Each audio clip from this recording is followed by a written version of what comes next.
Begins with game night at 5:30 on Sacktown Sports. Speaking of the Kings, Carmichael, Dave, and Jason Ross are live from Portland. They'll be sitting down with numerous Kings today, including Kevin Huerter at 7:27, Harrison Barnes at 8, Keegan Murray at 8:27, and Kings assistant coach Jay Triano at 9:27. If you missed any of those interviews, you can check them out at SacktownSports.com. Shohei Ohtani pitched 6 shutout innings last night in Oakland, but in typical Angel fashion, they fell to the A's 2-1, and the Giants were blanked by the Yankees 5-0, including this from would-be Giant Aaron Judge. Pitch is swung on and hit in the air to center field and deep. Back goes Yastrzemski on the track at the wall. She is gone. Unbelievable. Aaron Judge in his first at-bat of the year hits a home run to dead center. It is a Judgian blast. All rise. Those are your headlines. Back to the Carmichael Dave Show with Jason Ross. The Carmichael Dave Show. He's on the microphone when he's not on the microphone. He's playing a song, and when he's not playing a song, he's on the microphone. And then boom, with Jason Ross. No, he didn't. Yes, he did. Call or text at 916-339-1140. It's the Carmichael Dave Show with Jason Ross on Sacktown Sports. Oh, how's today's show gonna go? We've got the equipment hooked up. We're not running around Portland, and we're not trying to stay quiet because I missed the cue there. Good morning, everybody, as we hopefully aren't waking our little guy. Frankie's downstairs, all hopefully nice and sleepy. Jason Ross? He's awake because in a matter of about 1 minute, I had the scare of a life, probably more from you than a second one from him. Yes, I was coming in the house, and hey now, and I opened the door quickly because we were getting close to broadcast time, and it was right as you were opening the door. Well, no, I was going to turn the lights on by the front door. I didn't know you were outside, and I thought, well, we need some lights in our little makeshift. We're like 4 feet apart, but it looks like we're in 2 separate spots. And yeah, the last thing you think of in an Airbnb is someone walking into the door. True. At 5:30 in the morning or whatever it was. And this is a perfectly nice Airbnb. We're just kind of we're in like this weird neighborhood. It's not a bad neighborhood at all. It's just weird. It's a weird, but Portland is. I say weird. You're in Portland, bro. Yeah, and everything has been true to form. Yeah, it really has, dude. Jay Marr's back in studio. Hi, Jay. Hi, Jay. Want to thank Jiffy Lube. As always, Jiffy Lube's got us covered, got you covered all the way out here and beyond. And I imagine we may be repeating some of this coverage for the Sacramento Kings playoff run. Oh my gosh, he said it. I did. You know think what? They're going to get in? It's in the bag. Jason, you need to. Now I'm reversing. You know don't jinx it. I'm going to tell you something. I'm going to take a bite of yogurt. Is that a victory yogurt? Jay, I think he's gone too far. I don't want to clinch it. I don't want to jinx it. Mr. Jinxie McJinxerton. You better clinch it today. So we went to. I heard you guys had a lot of clinching going on earlier this morning. We shared a story because we all. Hey, you go back to the 90s. we went to dinner last night, and it's a fun radio story, but sometimes not a fun real life story. So I'm driving out here because I did the rental car. Can you give us the name of the establishment? Yeah, sure. It's a Mother's. Yeah, it was inside it. Was that where Mother's? Was that where we were supposed to go? No, it was not. So Mother's, nice Danzig pull inside of it was inside of a Embassy Suites, I think is what it was. We had a place all picked out here. And then I get a call from a very angry Katie. A guilt call. Dude. She was like, I've been waiting and I'm not going to check your phone. And needless to say, we got back yesterday. And thanks to everybody. Should acknowledge yesterday's show. Easily top 5 and maybe even higher. One of my most favorite shows ever. It was just so cool hearing from everybody, hearing everyone's stories. Laughing, crying, whatever. No crying on today's show. We're all better now. No don't say that. Well, yeah, that is true. The Keegan one's a real tearjerker when we visit with him later. But we were we were literally delirious when we got back here. And no sleep, a lot of emotion, a lot of work up here, all good work. And so we took a quick nap, and I guess Katie had texted me. I didn't see it, and so she calls you, whatever she said. And so instead of eating here, we're actually in Washington State. We're just like 15 minutes away, but We're in a different state of mind. We are over the river, through the woods, literally. Yeah. And we're about 15, 20 minutes, depending on traffic, from where they're staying, where the team's staying. So we went and got Katie. And then it turns out our good friend Angie's up here as well. And so she joined us so it was the three of us, you, me, Frankie, Katie, Angie. Mm-hmm. And we were supposed to go to this place called Stars. But as we were the Star Portland. I think, Star Portland. Yeah. So as we were doing what we do, which is taking an hour to look for some place to eat, and then someone would bring something up and the other person would be like, oh, it's okay. No, we could do that. I don't feel like eating that. I mean, it's fine. I mean, if you want to do it. Yeah. So we end up deciding on this place, but I put the other place in our directions, and we valet the car because there's no parking. None. And you can get it, what do they call it? Validated. Validated. Yeah. Thank you. The stamp. So as soon as they're driving off with our car when we realize, oh, we're at the wrong place. And we told Angie to meet us at this other place. Yeah. So we thought about getting the car back, but it had already left. So we audibled. We got Angie to move her ride over. We all ended up eating at Mother's. And here's the verdict. It was weird. Yeah. Everything it wasn't bad. Nope. The flakiest, I picked up one of their biscuits and it literally like crumbled into a pile of sand in front of me. Yeah. And they were so flaky. Jason, being the pro, just like sliced his in half lengthwise, was just spread butter on it. He was fine. Yeah. Frankie and I were basically eating our biscuit like cereal. and then we started with some deviled eggs as an appetizer. Unique. Which I ordered, but by the way, apparently I ordered them as hard-boiled eggs. We'll take some of those hard-boiled eggs. Waiter, thank God, knew what I was saying. And they had a lot of horseradish in them.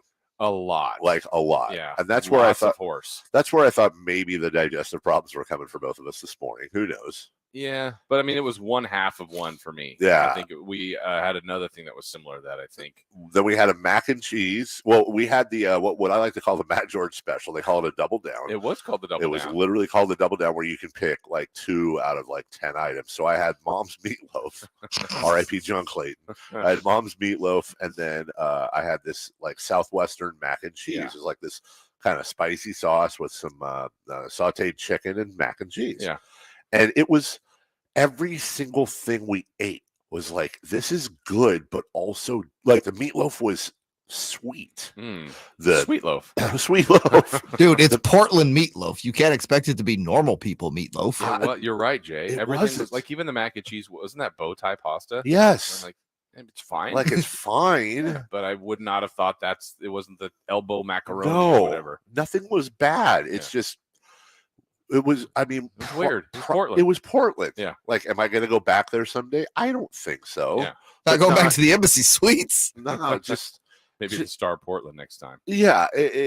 So we ended up eating at the wrong place, and we ended up having okay food. And then apparently Jason and I both separately this morning, it was Sprinkler City.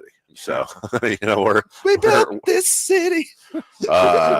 But we continue today, and other than that, I think really just full disclosure. I mean, you've already seen online some of the clips. Right after we got done, and as those of you who watched the show yesterday know that was not how we planned it. No, we literally shifted on the fly. I mean, no joke. Like 5 minutes before we were going on air, and you know what? I thought it turned out great. Typical Sacramento show. We just shifted on the fly. You guys were phenomenal. And then afterwards, oh my God, let's go back. We got no sleep. All the stuff I talked about being emotional. We were so tired. But that's when the cavalcade of people started coming in. So we sat with Keegan Murray. Correct. We sat with, we did the Red Velvet Lounge in person.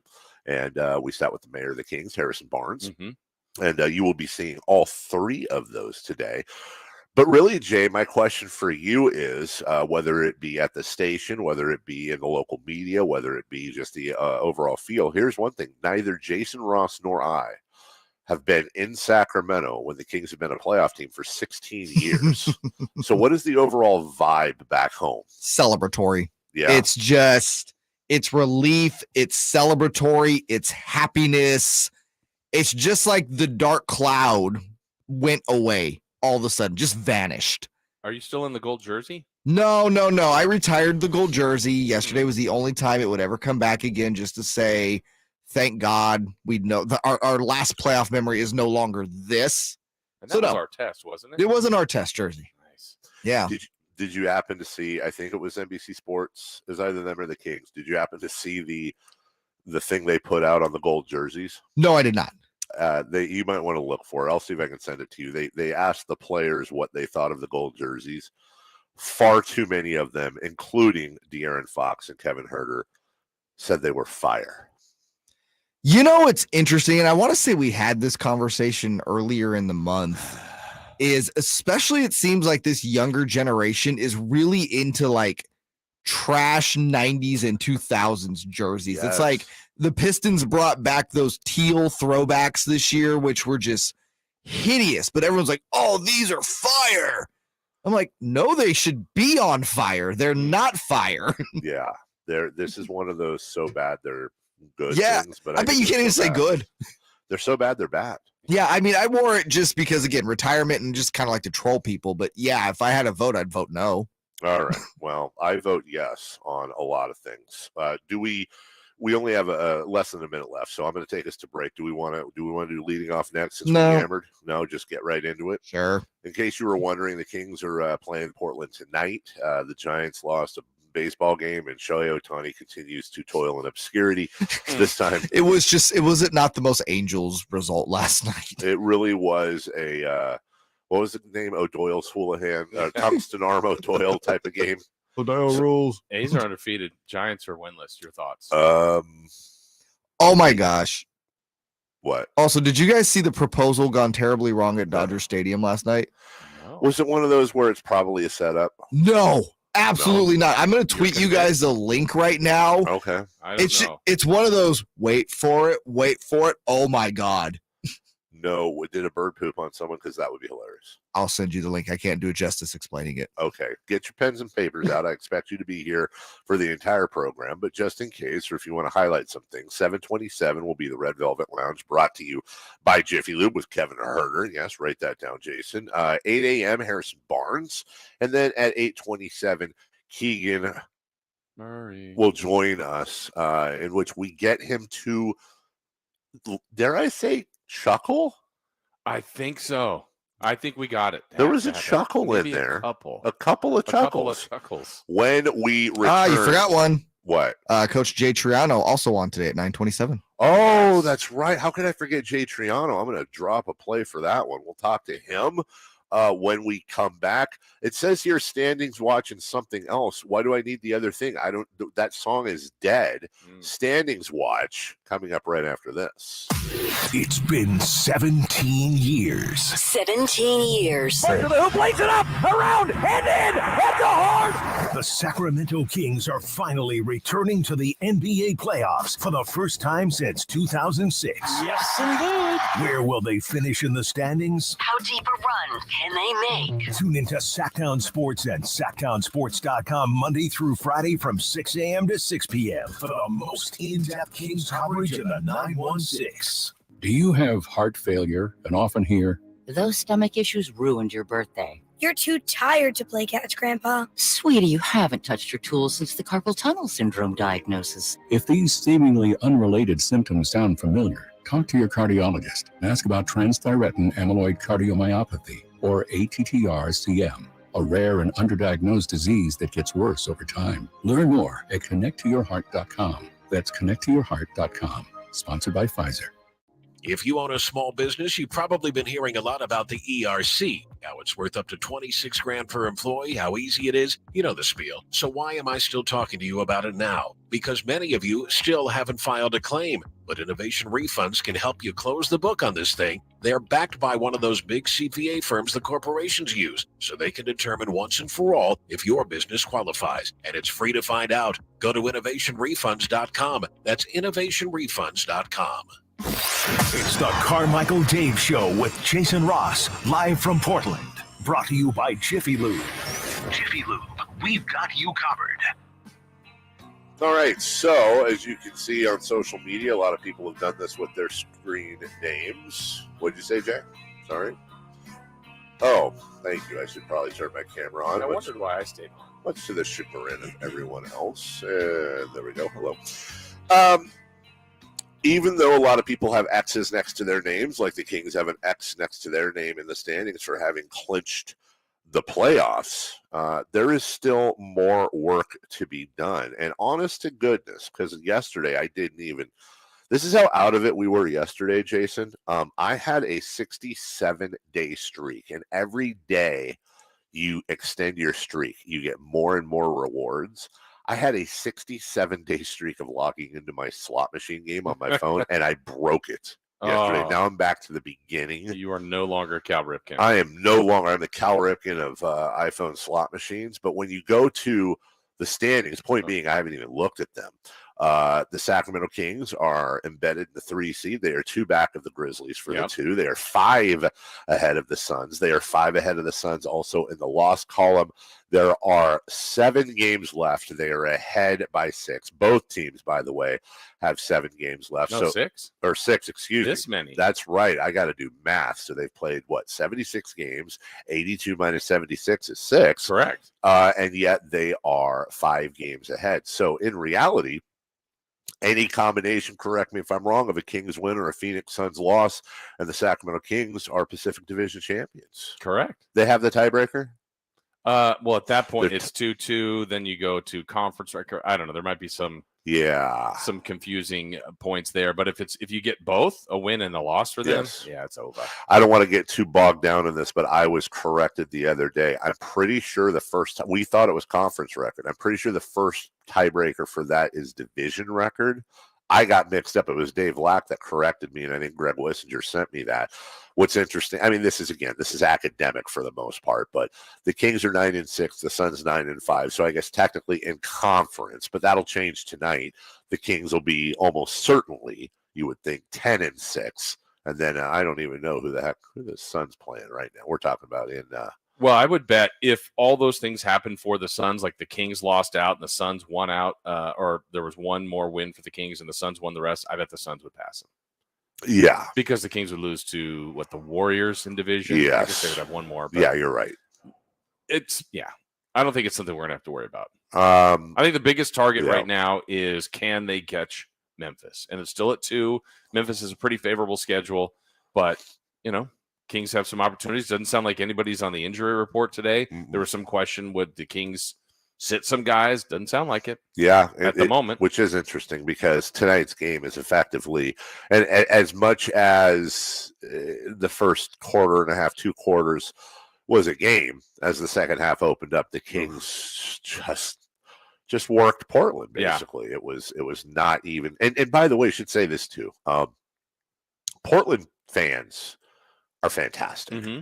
I was wearing a Kings, I think it's because I was wearing a Kings sweatshirt. I don't know that anybody else was wearing Kings stuff at the table, but a waiter, I think, noticed last night, came up, was like, hey, super happy for you guys. This is awesome.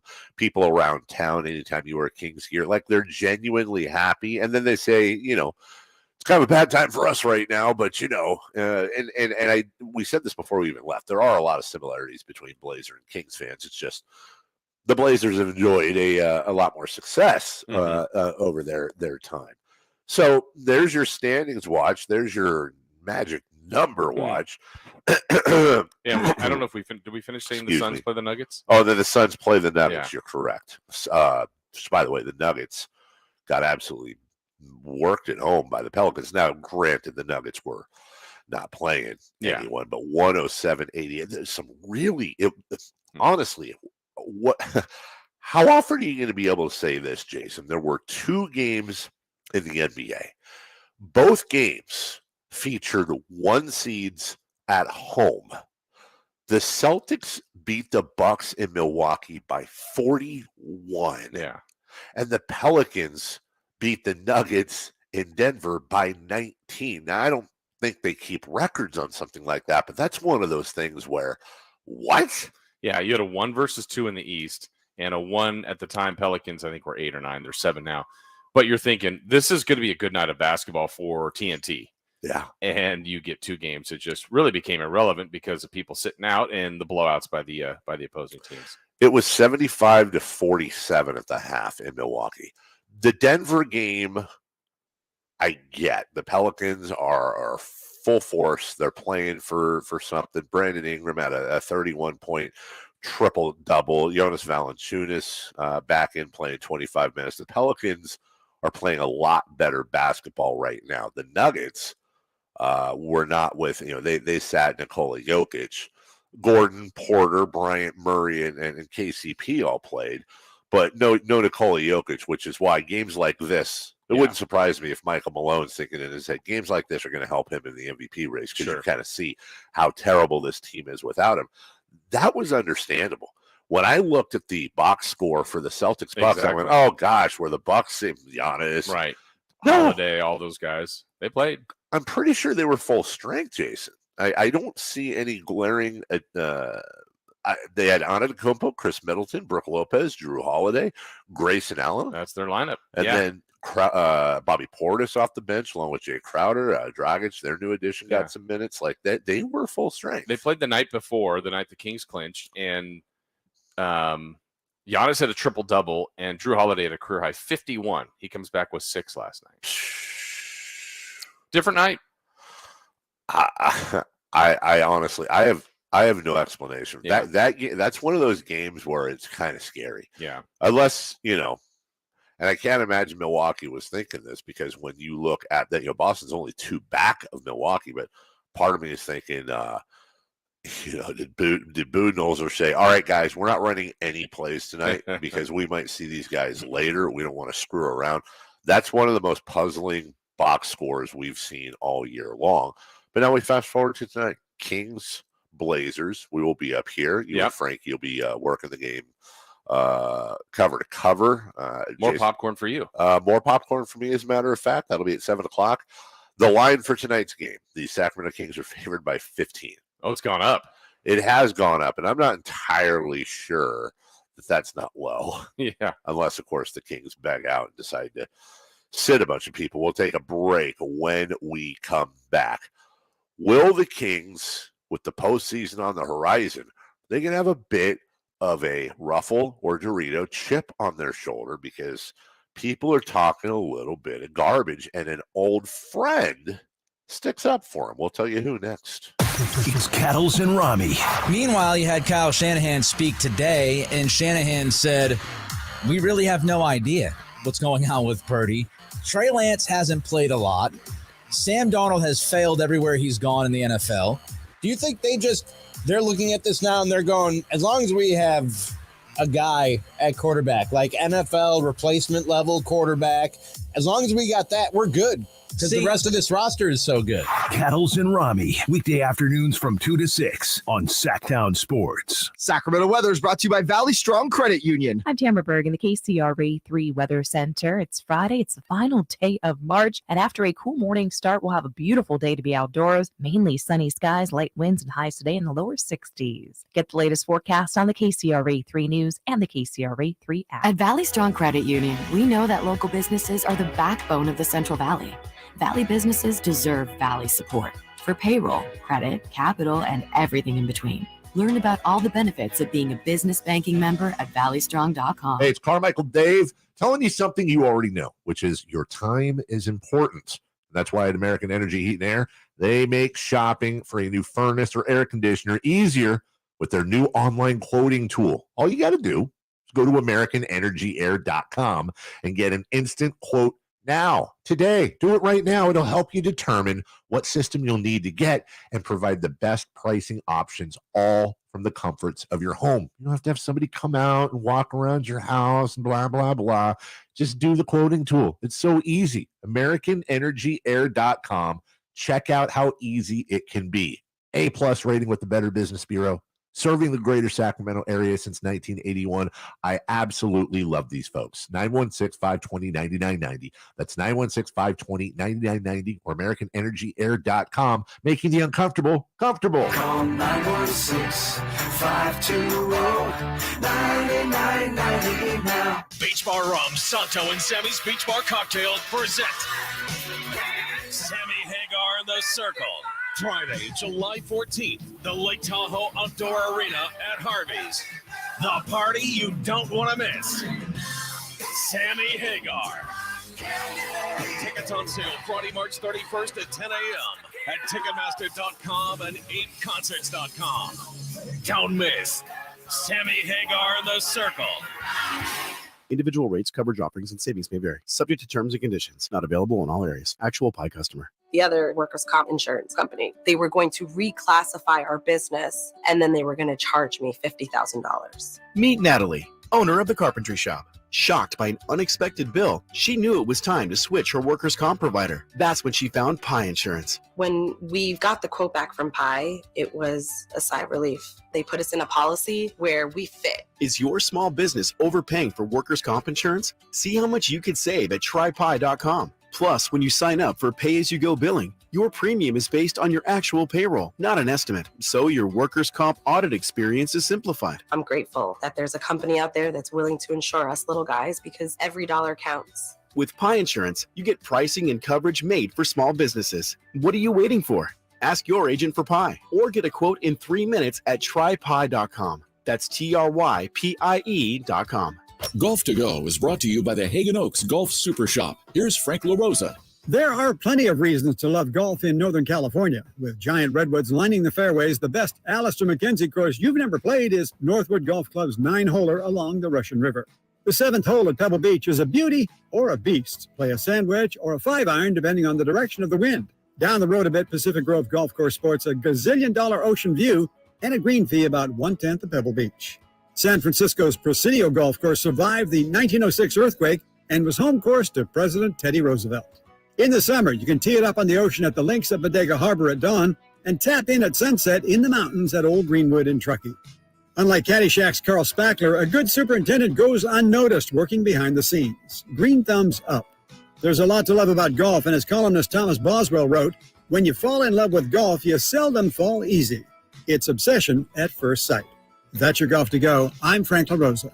There's really nothing better than hitting the open road in a new Honda. And at Northern California's #1 Honda dealer, Stockton Honda, we are proud to provide our best selection to get you there. Buying from Stockton Honda couldn't be smoother. Wherever the road you travel might lead, Stockton Honda is happy to get you there. Anytime, anywhere, it's all here.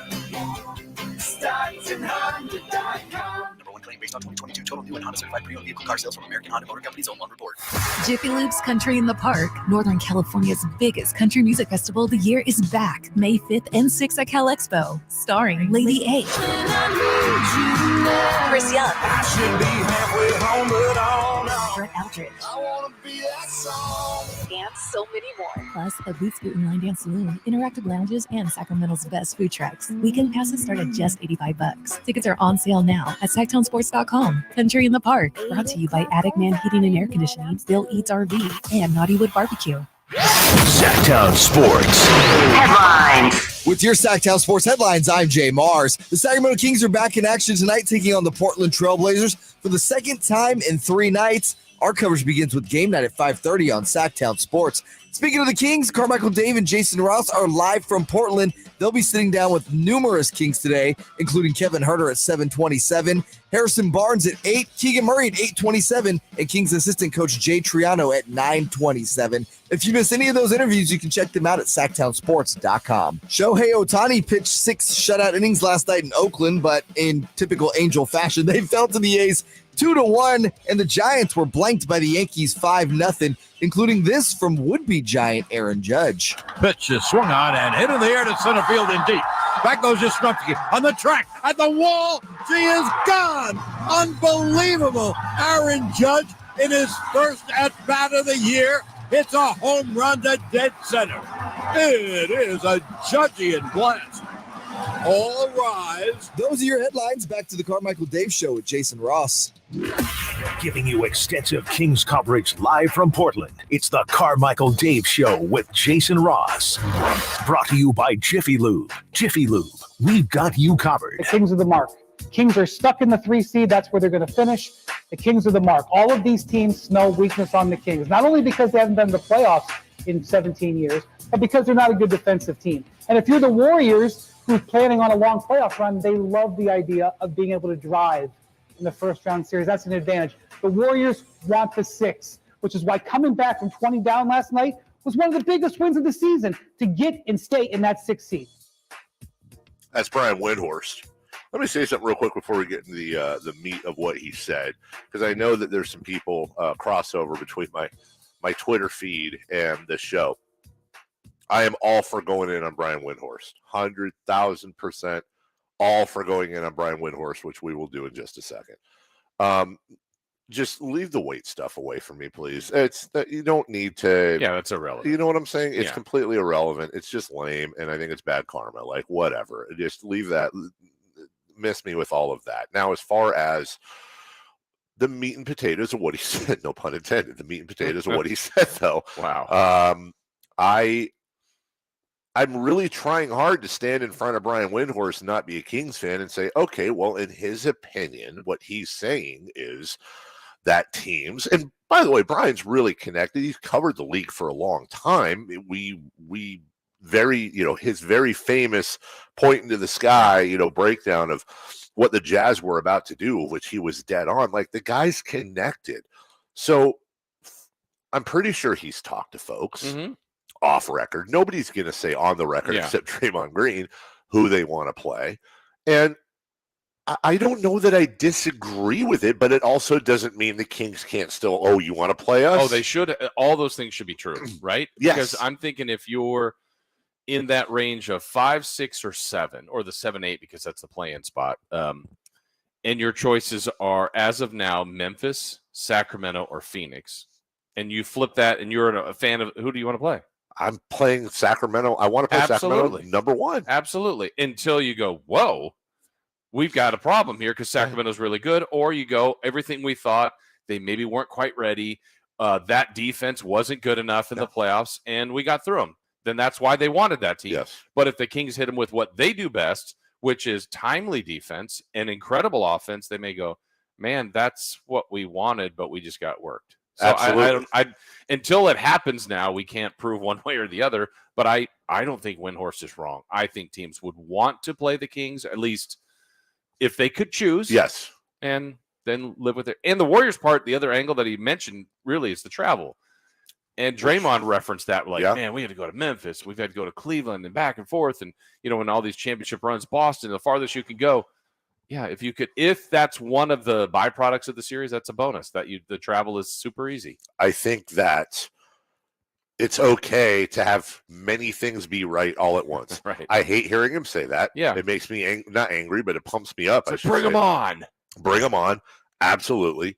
I think it's great bulletin board material. I think all of that is true. And also, he's not wrong. And it's up to the Kings to change that narrative. Yeah, and we can say it. I think it was it on air or off air? We'll find out again because we talked to Kevin Huerter for the show. Yeah. And there was some extra time. I mean, we've gotten a pretty good relationship with him now. I can't remember if he referenced that on or off the air, but like the point is they heard it. They know it. I think I want to say it was on air. I'm pretty sure he referenced that. You're right. They hear that. And it is on them. It is on them to, and I, here's the thing. As a Kings fan, and I know we have a ton of Kings fans on here right now. I'm going to say, if I'm a Kings fan, I want everybody. I want all the national media saying this. I want Windhorst saying it. I want to hear Stephen A. Smith go on a huge rant. I want to see First Take doing this whole breakdown on the Kings or the Lambs of the play. Ready for prime time. Absolutely. There's no think about the potential positives on both sides. First off, what media says doesn't matter a lick, and they got to play the games. So would I rather have the media crowning the Kings, pun intended, is the new belle of the ball and run this risk that they're going to tick off the other teams, not to mention maybe our guys get a little, believe their own press? Or would I rather everyone be like, I want them to come out and be like, the Kings are frauds. Yeah. They don't belong there, and everybody laid down for them, and they're actually going to lose their 7-game series in 3 games. I 100% agree with that. Not that it's a jinx. It's none of that. Yeah. It's, to your point, if Windhorst, if Stephen, all the people you mentioned say, let's give them the Warriors. Yes. Oh, I guarantee the Kings are not. The dynasty's ending. The Kings are sweeping them. I'd be like, ooh, wait, why? Don't do that. Yeah. Don't do that. No, not at all. So I I would prefer it this way, but we'll see. We had an old friend. Yeah. Used to play for us and now works for the Phoenix Suns broadcast. Eddie Johnson, one of the best shooters in the history of the game. And he sees things a little bit differently for Sacramento. Here's my warning, though, to teams that are overlooking the Kings, especially Golden State. You got a coach that knows everything that you do. Everything. Like Mike Brown knows everything. Yeah. Okay, so right there helps the Kings. It helps the Kings. Like, he knows everything. He knows that, hey, man, he'll throw somebody in there to get under Draymond's skin. He knows. Like, okay, you're fine. You're right. The Kings are inexperienced, but they're going to be prepared and they're going to be ready, especially for Golden State. That's 100% correct. True. And I'm not even... Listen, let me be really clear here. I'm not presumptuous enough to try to give Mike Brown advice. I'm going to go with let's play the game of head coach. Mike, you go first. Yeah. But I would be a little surprised if at some point, if it was Kings Warriors, I'd be a little surprised if Mike Brown didn't have at some point a conversation with the team. Oh, by the way, and his coaches to identify. There's a lot of weaknesses the Warriors have. Sure. But if I'm Mike Brown, I'm putting Draymond Green right in the middle of that conversation, and I'm fully focused on him as an absolute weakness to the point of mental warfare. If I'm Mike Brown, one of the things I'm doing is I'm absolutely trying to tick off Draymond Green. I'm trying to get under his skin. I'm trying to get him to lose it. How does he do that, though, with this makeup of this team, the guys that play the most? I think this is where maybe a couple of your backups come into play here. And by the way, I'm not suggesting obviously somebody do anything dirty with Draymond. I wouldn't mind having Malik Monk get in his ear a little bit, not a backup, but somebody that can certainly probably the best trash talker on the team. I think there are little things you can do. And that's where Steve Kerr is so brilliant. He is a master of mental warfare, just like Greg Popovich was. And guess what? Kerr and Mike Brown are both direct Popovich disciples, knowing that mental warfare means a lot when the lights are on. I think that's Draymond Green's biggest weakness. He certainly has his issues on the floor from a basketball standpoint. He's not the greatest shooter ever, but he's a very good player for what they need. Take away all the antics, he's a very good player for what they need. However, his biggest weakness, in my opinion, is it's his own attitude, it's his own temper. Right. I would be going after Draymond 100%. I would be trying to get him to lose it. I'd be trying to get him to get teed up a little bit. I'd want to make Steve Kerr, like he did the other night against the Pelicans, pull Draymond Green out. Now, here's the problem. Draymond Green was fired up and the Warriors were down 20. They won the ball game. So Draymond was very mad. So that in itself could backfire on you. I'll say this. I don't care who we play. Great to be in the playoffs. There's preferences. If it's the Kings and Warriors, and we've talked about this for a while now, it's going to be incredibly entertaining one way or the other. We'll take a break. Yeah, it will. Storylines everywhere in that. When we come back, Forbes has its 10 highest paid players in Major League Baseball. We've got some other things as well when it comes to finances in baseball. And yeah, thank you, Jay Mars. Thank you, Jason Ross. The absolute worst proposal in the history of sports. Or was it the best? I'll tell you why next. I'm Eric Armstead, and you're listening to Sacktown Sports. Armstead with relentless pursuit, and Eric Armstead came in and sacked him. You wanted more Niners? Sacktown Sports. Sacramento's new home for the 49ers. Finding great candidates to hire can be like, well, trying to find a needle in a haystack. Sure, you can post your job to some job board, but then all you can do is hope the right person comes along, which is why you should try ZipRecruiter for free at ZipRecruiter.com/free. ZipRecruiter doesn't depend on candidates finding you. Its powerful technology identifies people with the right experience and actively invites them to apply to your job. You get qualified candidates fast. So while other companies might deliver a lot of hay, ZipRecruiter finds you what you're looking for. The needle in the haystack. 4 out of 5 employers who post a job on ZipRecruiter get a quality candidate through the site within the first day.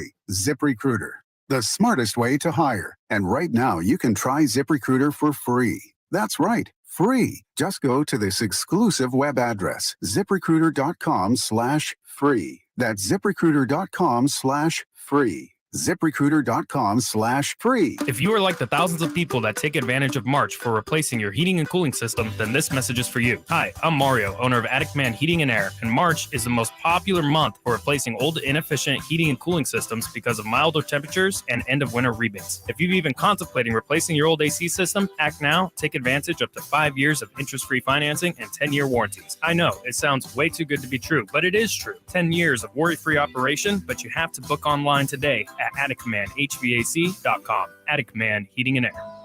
The Amish have a reputation for craftsmanship, determination, and quality. Hi, this is Frank LaRosa with a word about Naturewood Home Furnishings. You know, those virtues sound quite similar to the Keys family and the day-to-day values on display at Naturewood. The Amish furniture craftsmanship begins with the finest hardwood, shaping and molding the raw materials into one-of-a-kind art.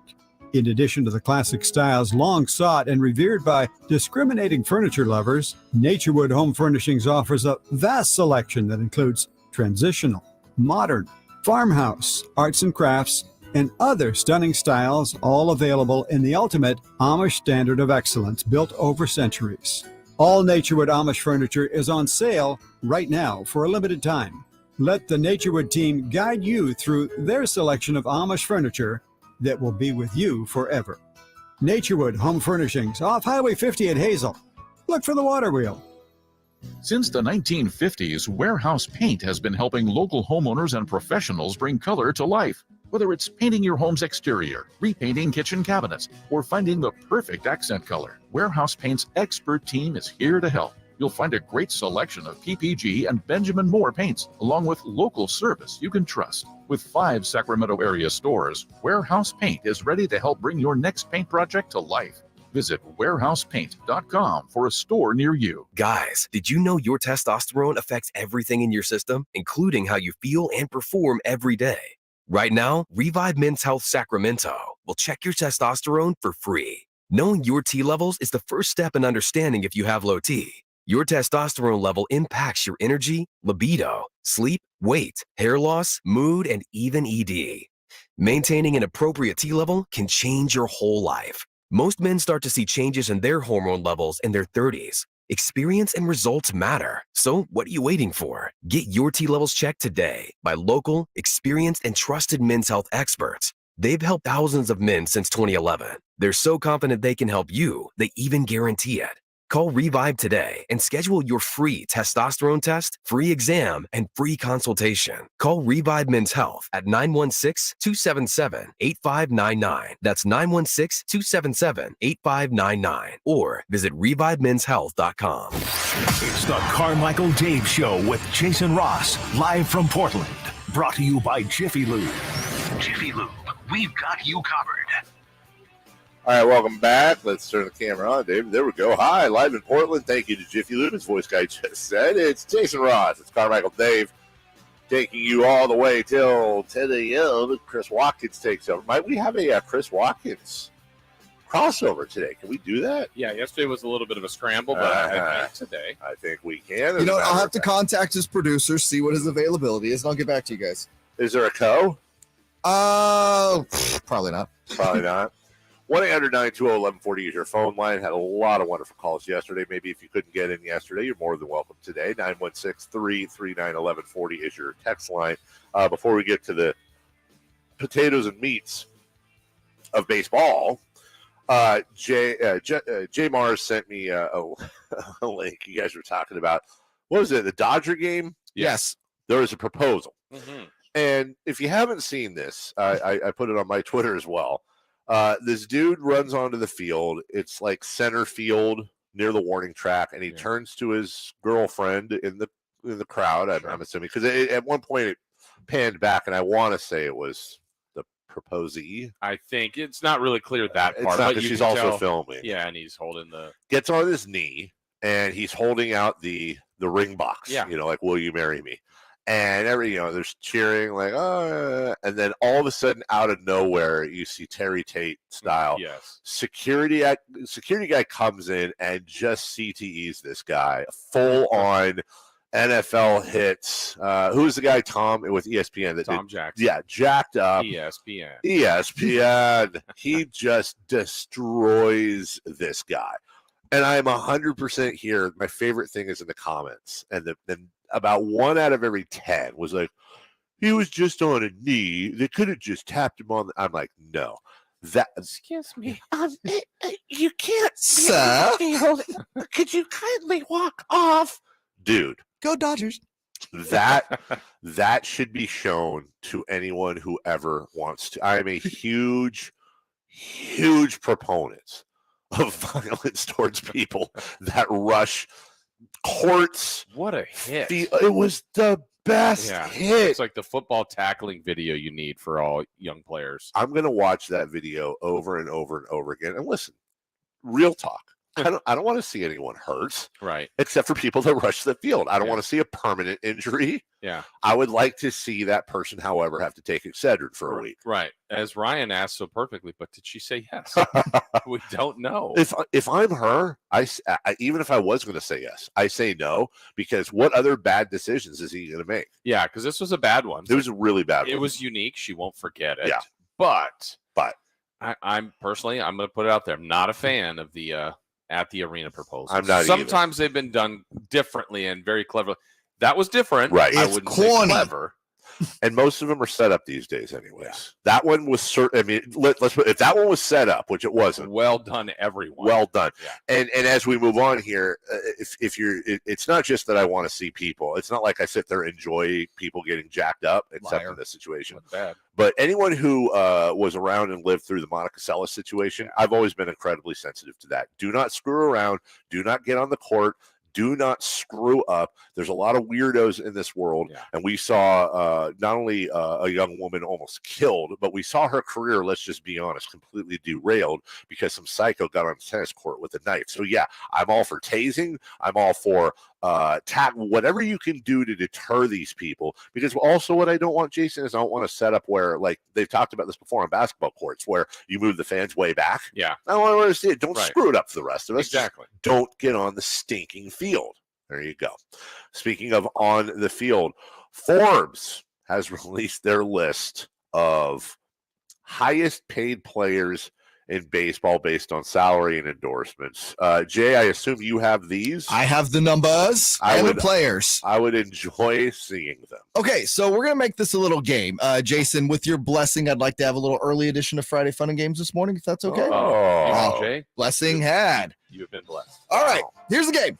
I got the 10 highest paid players in baseball, as Dave alluded to. This is their combined baseball salary and off-field endorsements. So, gentlemen, let's see who can get the closest to the total. You have to guess both the on-field and off-field salary. You ready? Yes. All right.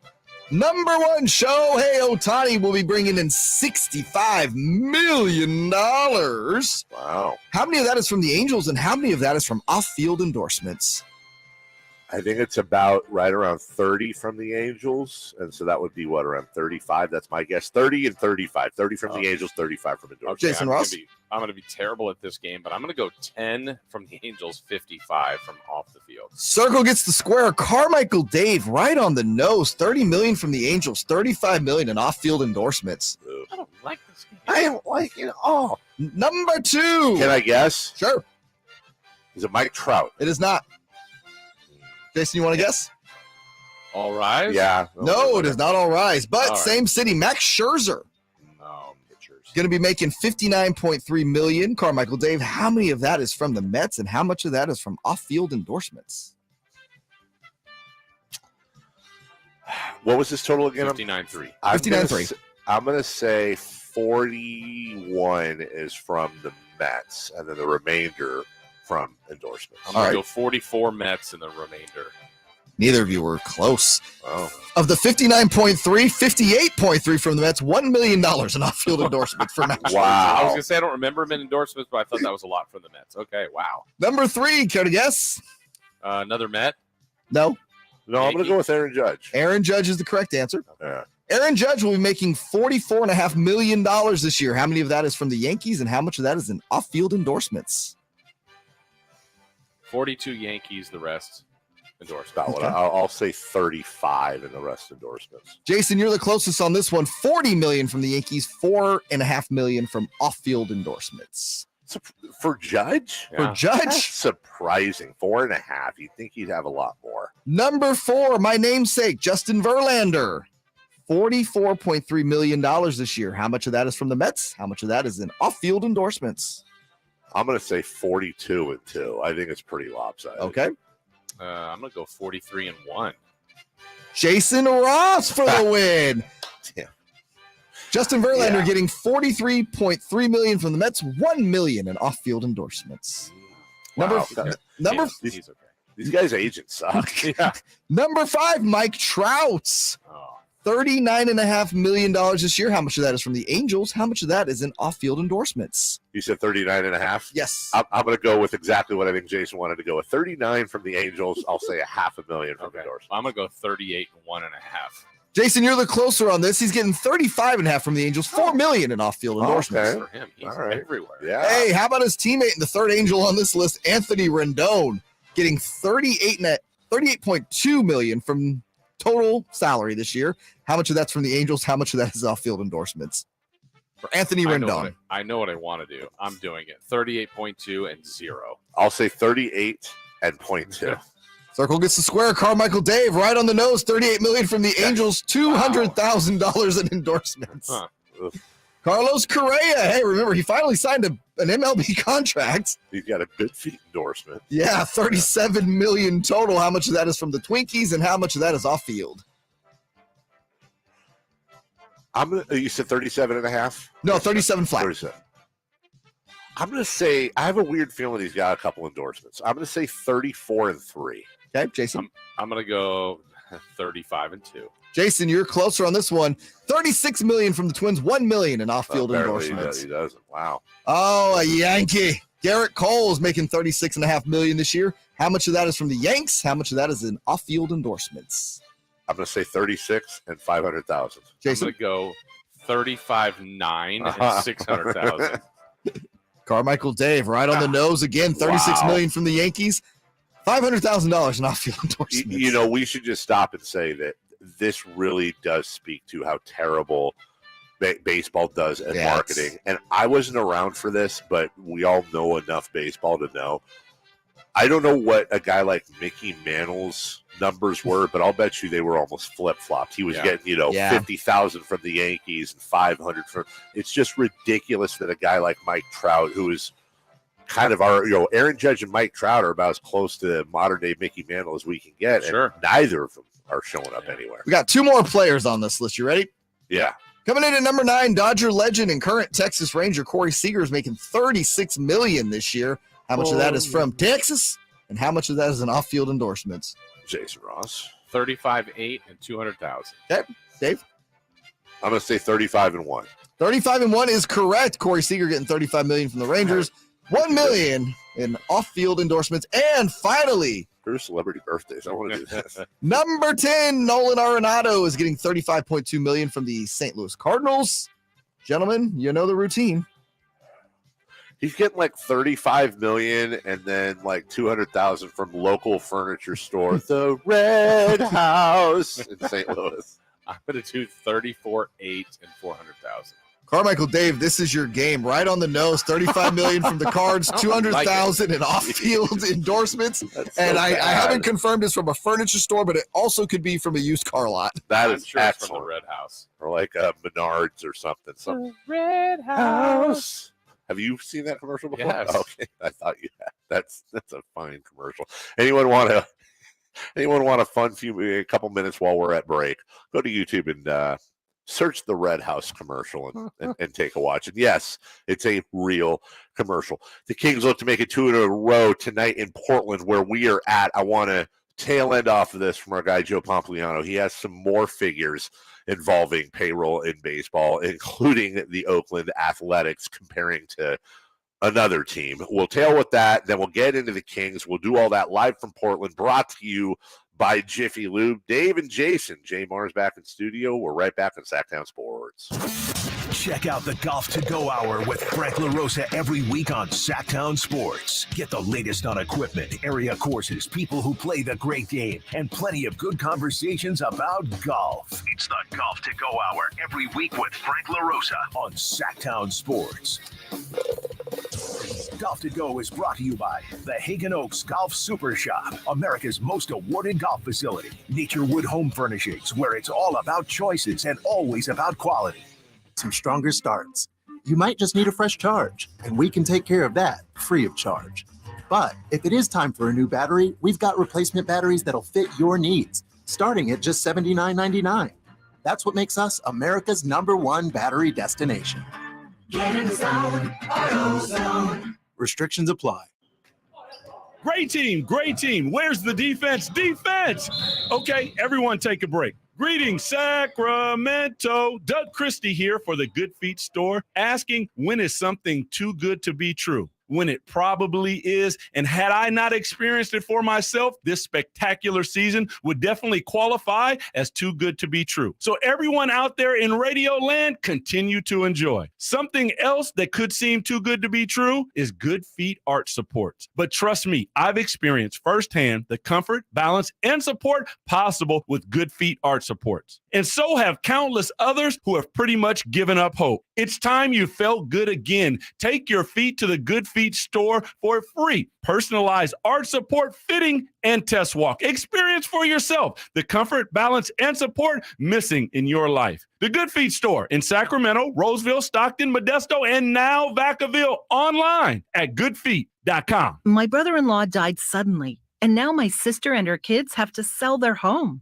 That's why I told my husband we could not put off getting life insurance any longer. An agent offered us a 10-year, $500,000 policy for nearly $50 a month. Then we called SelectQuote. SelectQuote found us identical coverage for only $19 a month, a savings of $369 a year. Whether you need a $500,000 policy or a $5 million policy, SelectQuote could save you more than 50% on term life insurance. For your free quote, call SelectQuote at 1-800-330-1991. That's 1-800-330-1991. Or go to SelectQuote.com. That's 1-800-330-1991. SelectQuote. We shop, you save. Full details on example policies at SelectQuote.com/commercials. Individual rates, coverage offerings, and savings may vary. Subject to terms and conditions. Not available in all areas. Actual Pie customer. As a small business, we're always looking for ways that we can offer the quality product and get some cost savings. Meet Michelle from J.J. Pfister Distilling Company, a small business in California. When looking for workers' comp coverage tailored to the company's needs, she discovered Pie Insurance. We heard about Pie Insurance being geared for a small business, gave Pie a call, and ended up switching. Is your small business overpaying for workers' comp insurance? See how much you could save at trypie.com. Plus, when you sign up for pay-as-you-go billing, your premium is based on your actual payroll, not an estimate, so your workers' comp audit experience is simplified. We saved about 30% off of our workers' comp insurance when we switched to Pie. It's as easy as pie to get the savings you deserve. What are you waiting for? Ask your agent for Pie or get a quote in 3 minutes at trypie.com. That's TRYPIE.com. Jiffy Lube's Country in the Park, Northern California's biggest country music festival of the year, is back May 5th and 6th at Cal Expo, starring Lady A, Chris Young, Kurt Eldridge,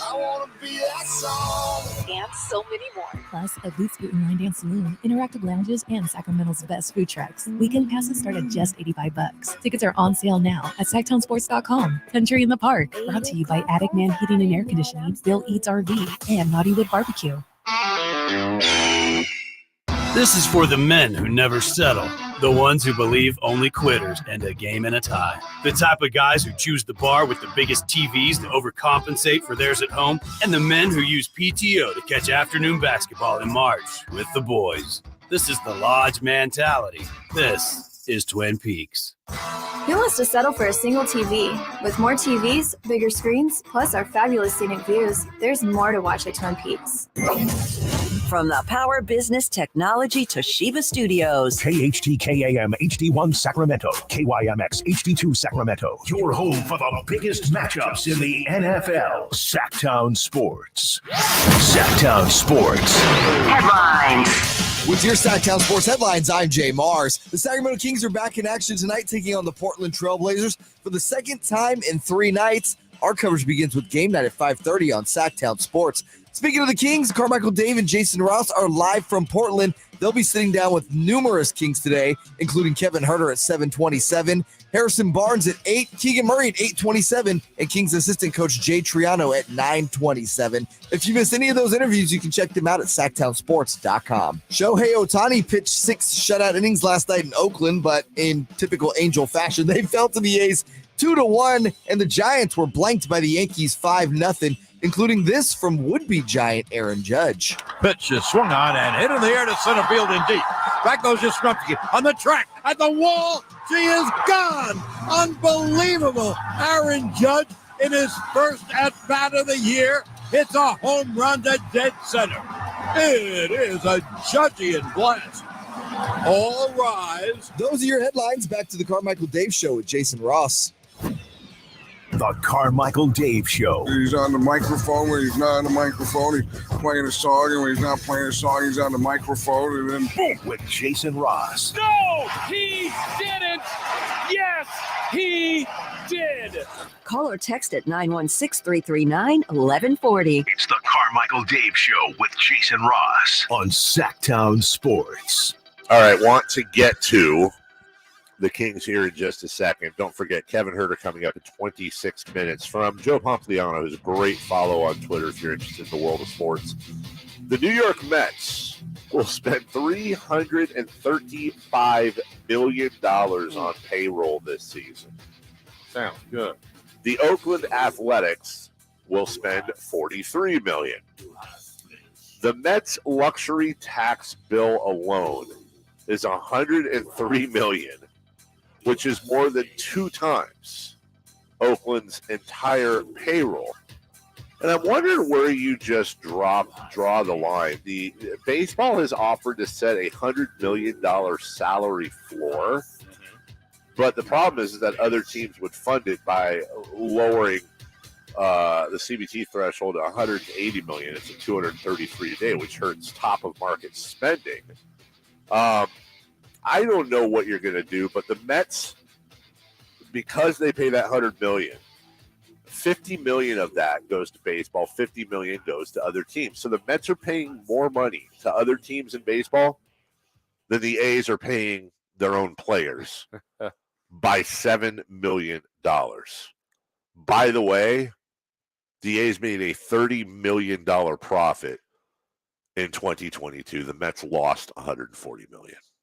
I just, again, it's one of the things that really turns me off from baseball. Excuse me. I don't know why that's okay. And I don't know how that's sustainable, but baseball. It's their thing to figure out, right? I mean, yeah. And there have been stories that have been successful of the teams that are grossly underpaying, but it's just more difficult. I mean, say what you want, I guess, but right now, Oakland A's undefeated. Yeah, Oakland A's, same record as the New York Mets. We'll talk a little bit about that later. Not just not from an A's point of view, but just Shohei Ohtani just goes out and pitches a gem, and nothing happens. And that offense puts 2 runs up on the A's. Right. Okay. Well, that's neat for them. Welcome back in. Let's get into some Sacramento Kings looking to make it 2 in a row tonight against Portland.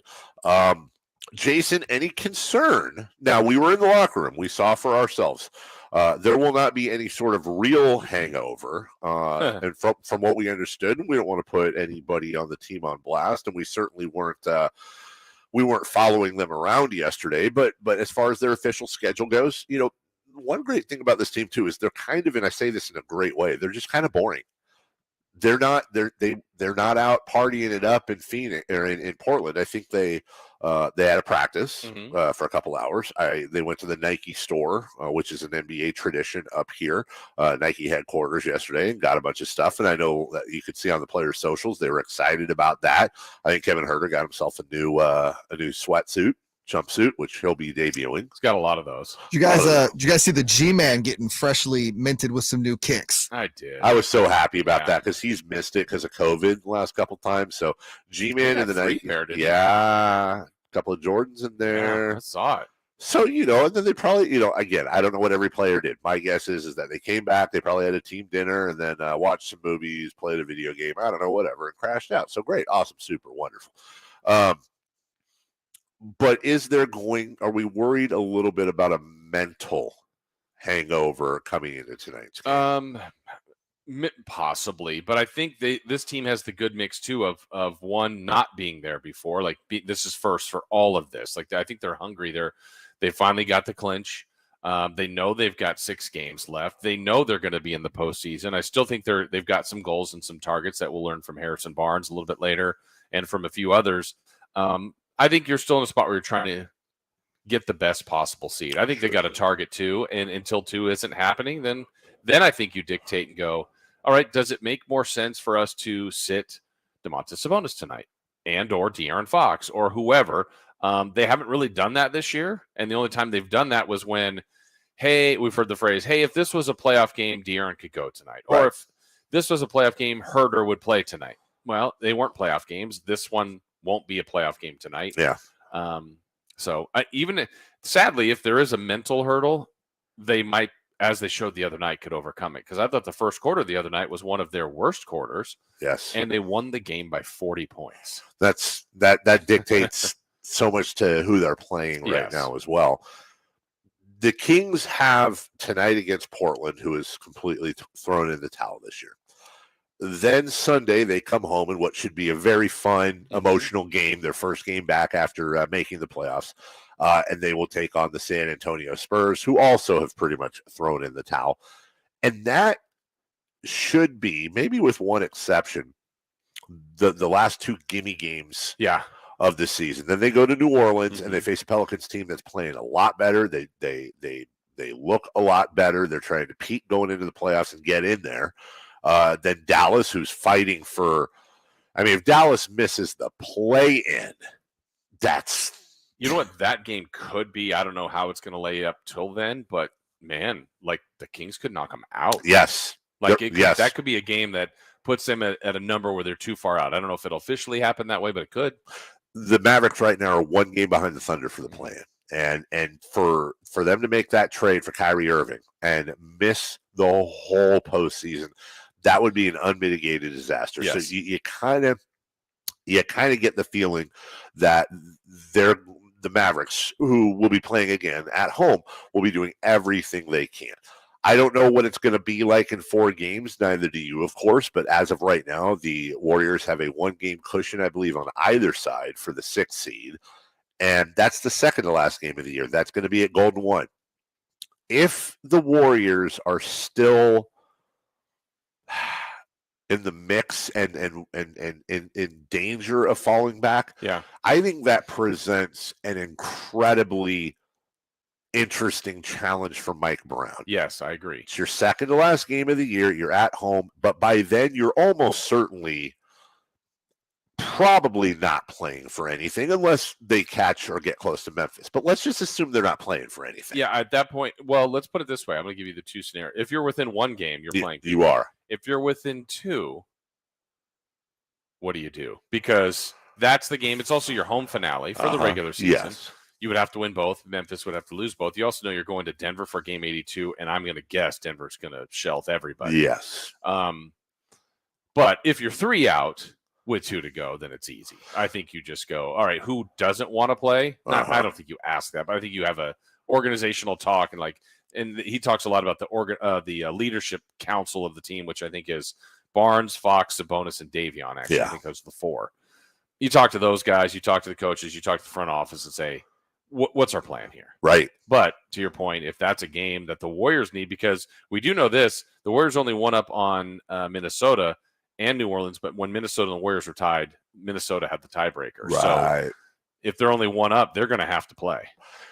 And assuming, let's just for the sake of argument, assume that the Kings will not be playing for anything and the Warriors are, because the other way is a whole different conversation.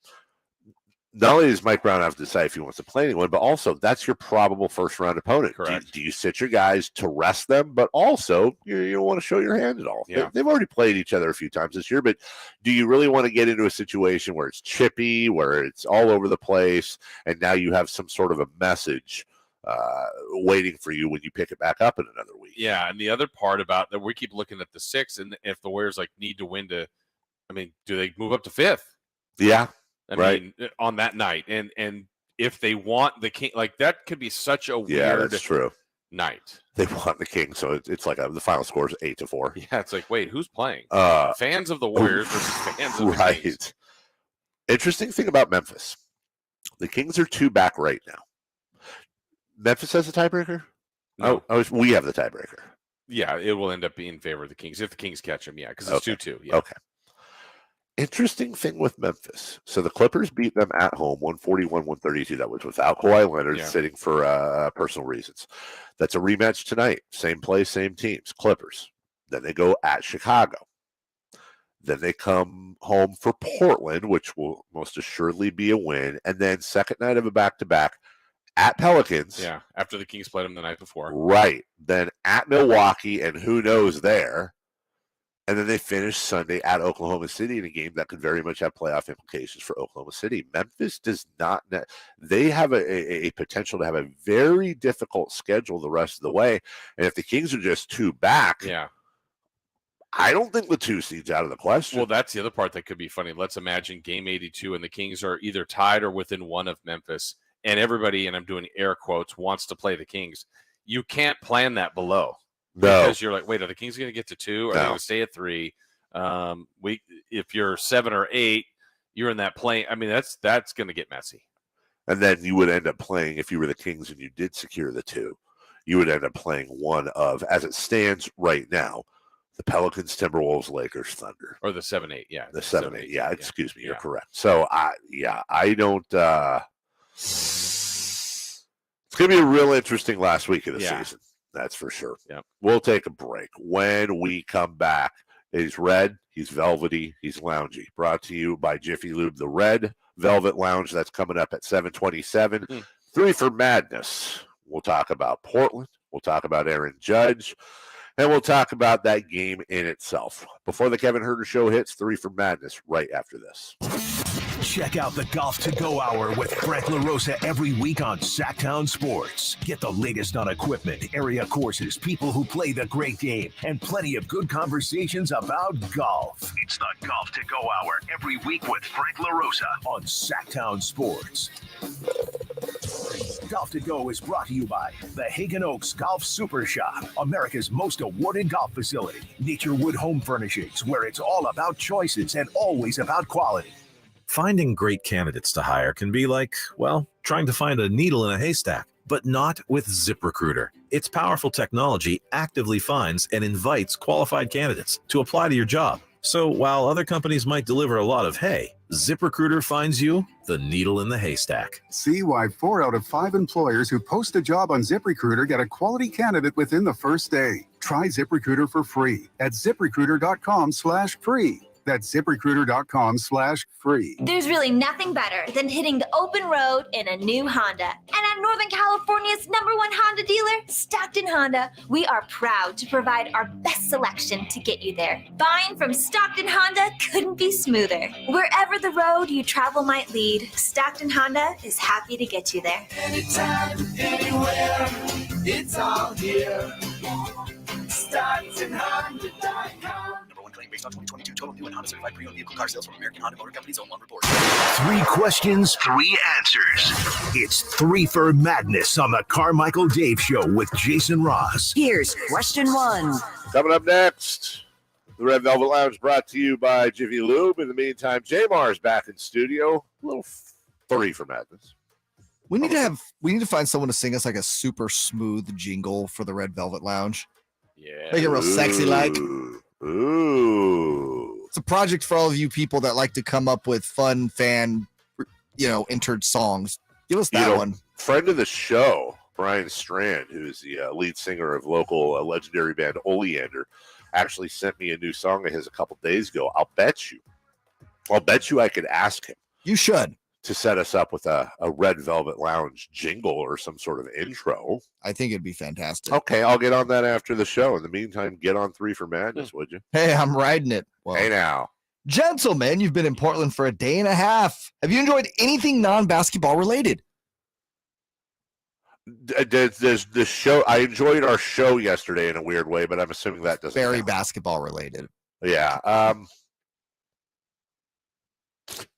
No, I mean, I've had a great trip. Yeah, but I'm trying to think of a highlight non-game. Well, the games the clincher was it. Yeah, then and this morning. Apparently, your sweet meatloaf at the Embassy Suites didn't make the list. That was the clincher.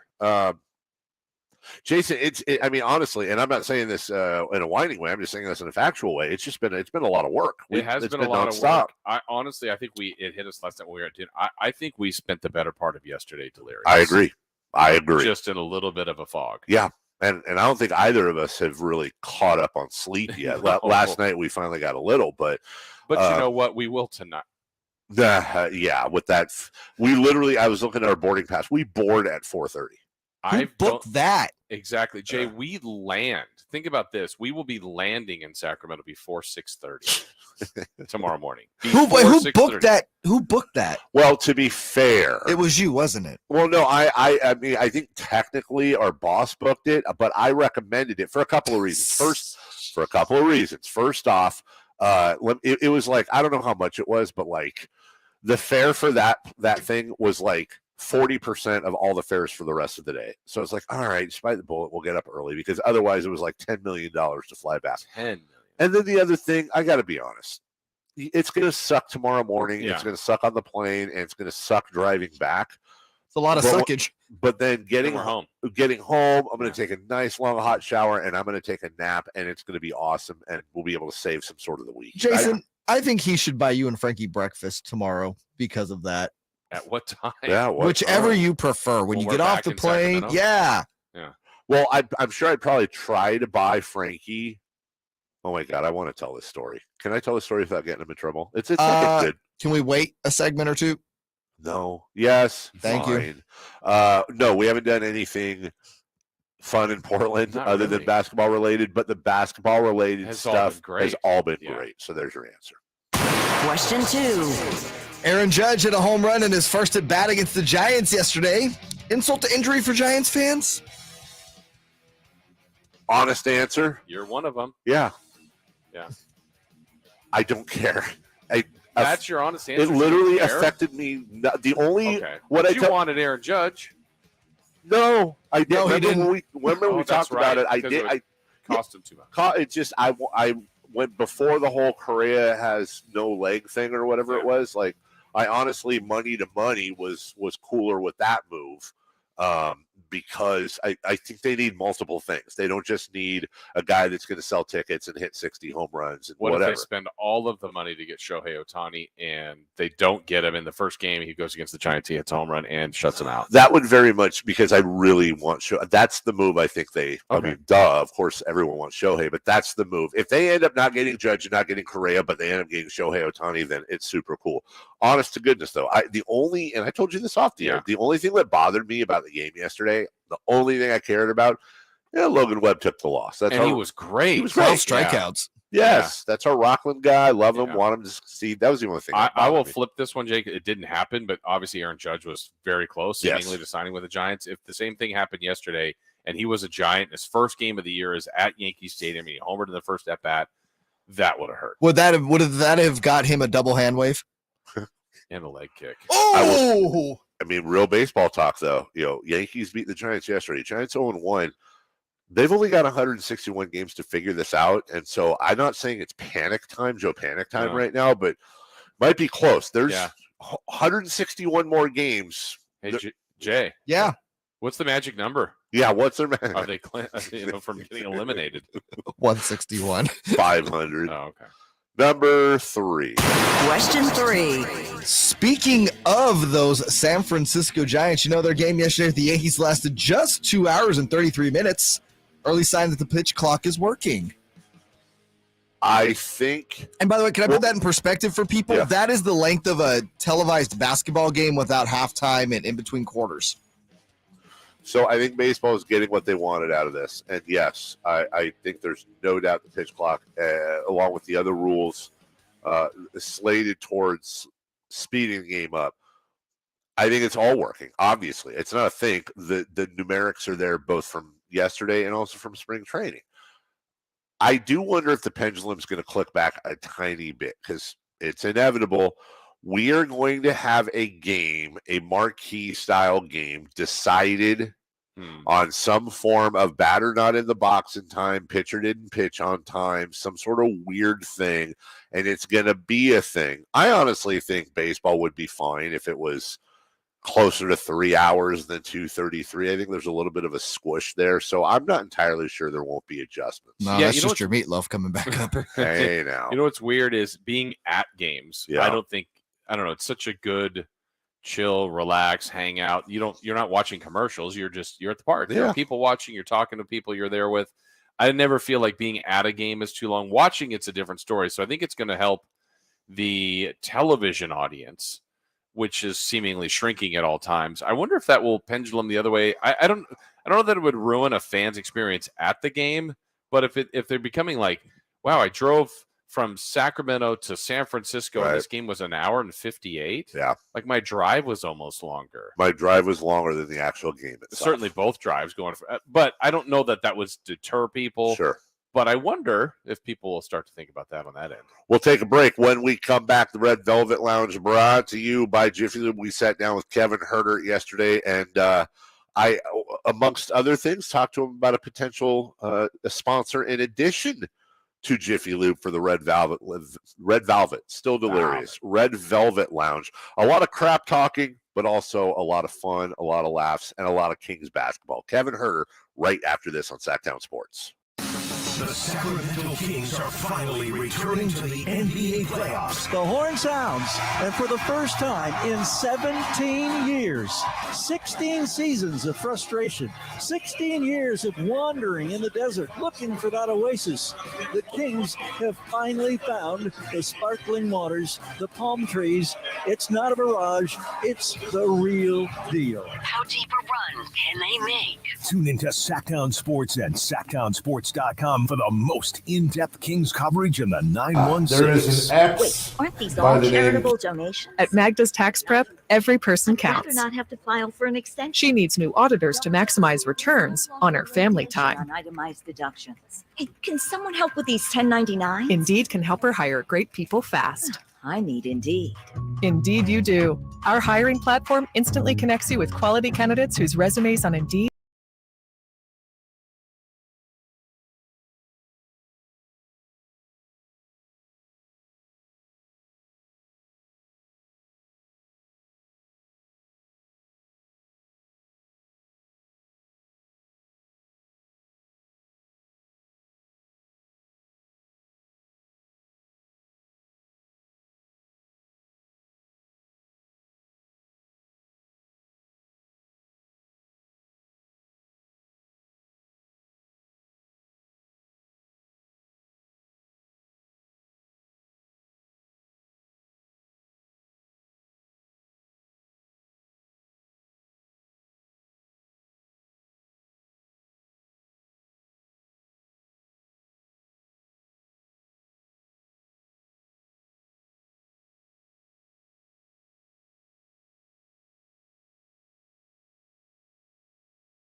There is an X by the name Kings in the standings, and as you all know, we've been having the Red Velvet Lounge brought to you by Jiffy Lube all year long, and now we have an in-studio, yet on the road version of the Red Velvet Lounge.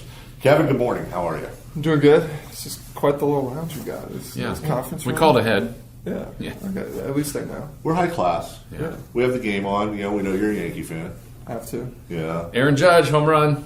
All rise. That was a bribery to get me down here. It's like, hey, the Yankees are going to be on. It's either that or, food. We know you like baseball more. Now, Aaron Judge, 500 home runs this year on pace. He's on pace. Basically. Yeah. Basically. You've been to the playoffs before. You've had NBA success. We talked to Keegan earlier, who's a rookie, but has made the playoffs every year he's been with the Kings. You understand, though, what this means to the fans and what they've been going through for a while. Yeah, I mean, it's, I said last night in the broadcast, it's for all the people that I've met around Sacramento and people around the team, front office personnel.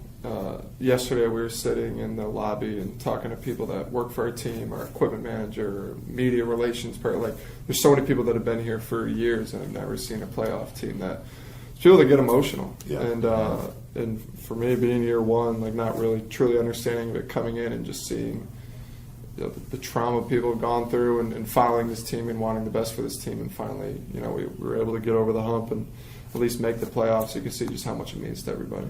Was the last, 8 minutes or so just kind of take forever? Because you knew, it got to 20, 25, 30. You were going to win. Did you just want to get in the locker room and celebrate? Yeah, well, for me, the second half, it was trying to make it so I didn't have to go into the fourth quarter. Yeah. It was like that. I think the third we were up, it was around like 20, 22. Yeah. And I feel like anytime it's over 25 in the fourth, it's like I'm usually in the clear. So I was sitting there like yelling out to him like my guy, make a shot. Right. And he rattled off like 4 straight. Fox hit a couple. So that was the best. Like you said, I think in the second half we had a pretty good feeling we were going to win. Like something bad was going to have to happen if we we're going to lose that game. But it was just doing it the right way, trying to let other guys get some PT and getting this thing over with. Like finally just being able to put the X next to our name. I've been thinking way too much about this, but we're just talking about baseball. What happens when the Yankees clinch their division? Oh, they're popping champagne in the locker room. They're freaking out. You haven't clinched the division yet. Could be today, tomorrow. But I didn't notice, like, when we walked into the locker room last night, it did not smell like old champagne on the walls.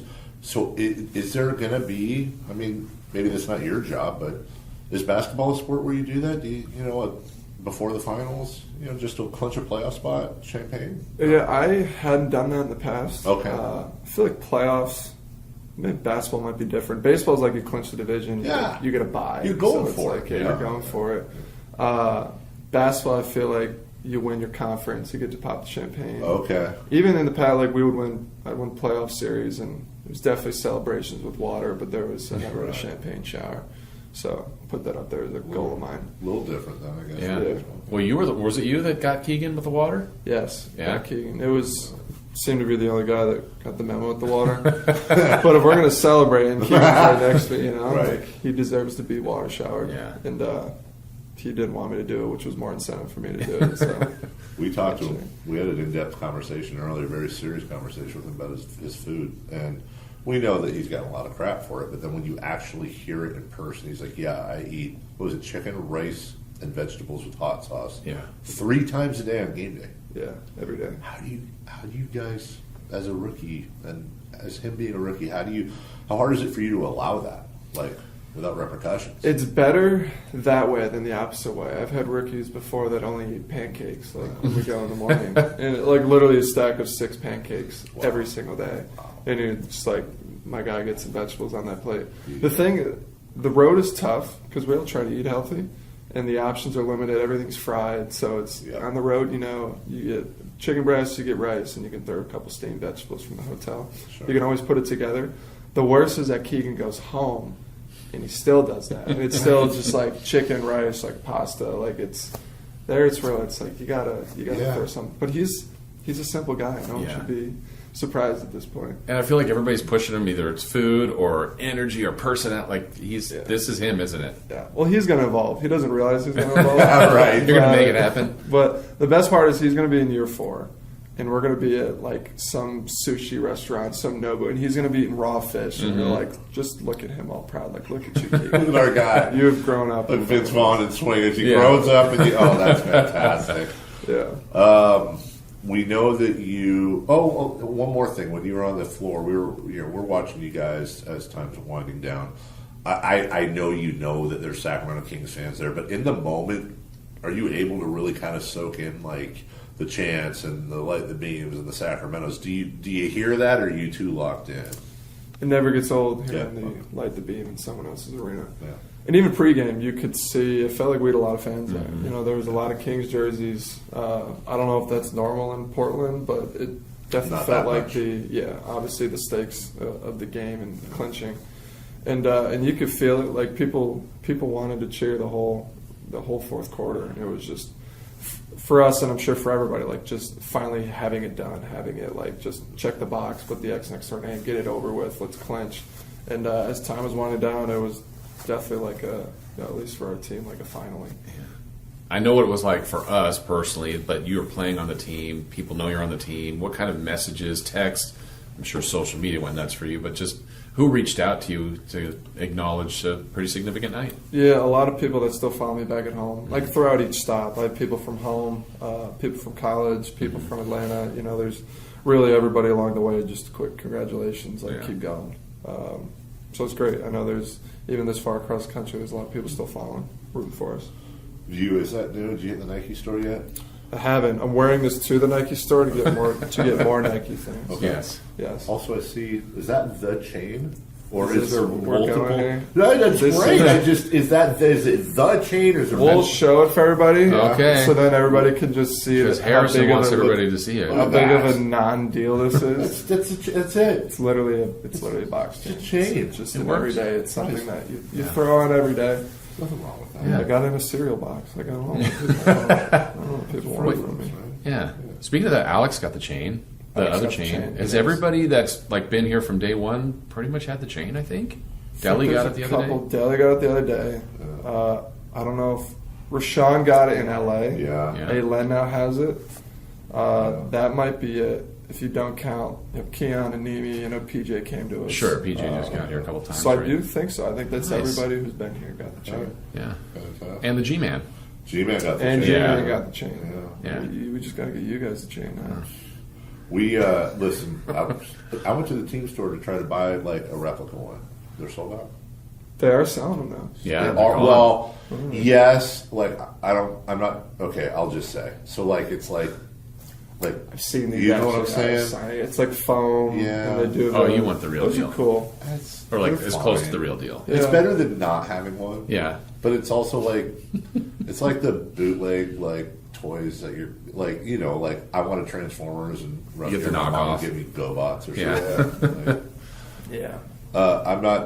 I don't want this to sound like a disrespectful question, but we're brought to you by Jiffy Lube. They sponsor the Red Velvet Lounge. Mm-hmm. We actually had a offer for a sub sponsor, and it's going to be a part of the show they're proposing, where Robitussin sponsors the Allergic to 30 segment. And I'm just now. I'm just asking because we were there and we root for, and I'm starting to think there's a mental block, and I'm worried. You see what I'm saying though. Like I said it. Yes, you did. You called it. It's just like you get to the end of games, and it's not even this. It's happened in the past where I've been at like 27, 29, with a lot of time to go in the fourth and just miss shots.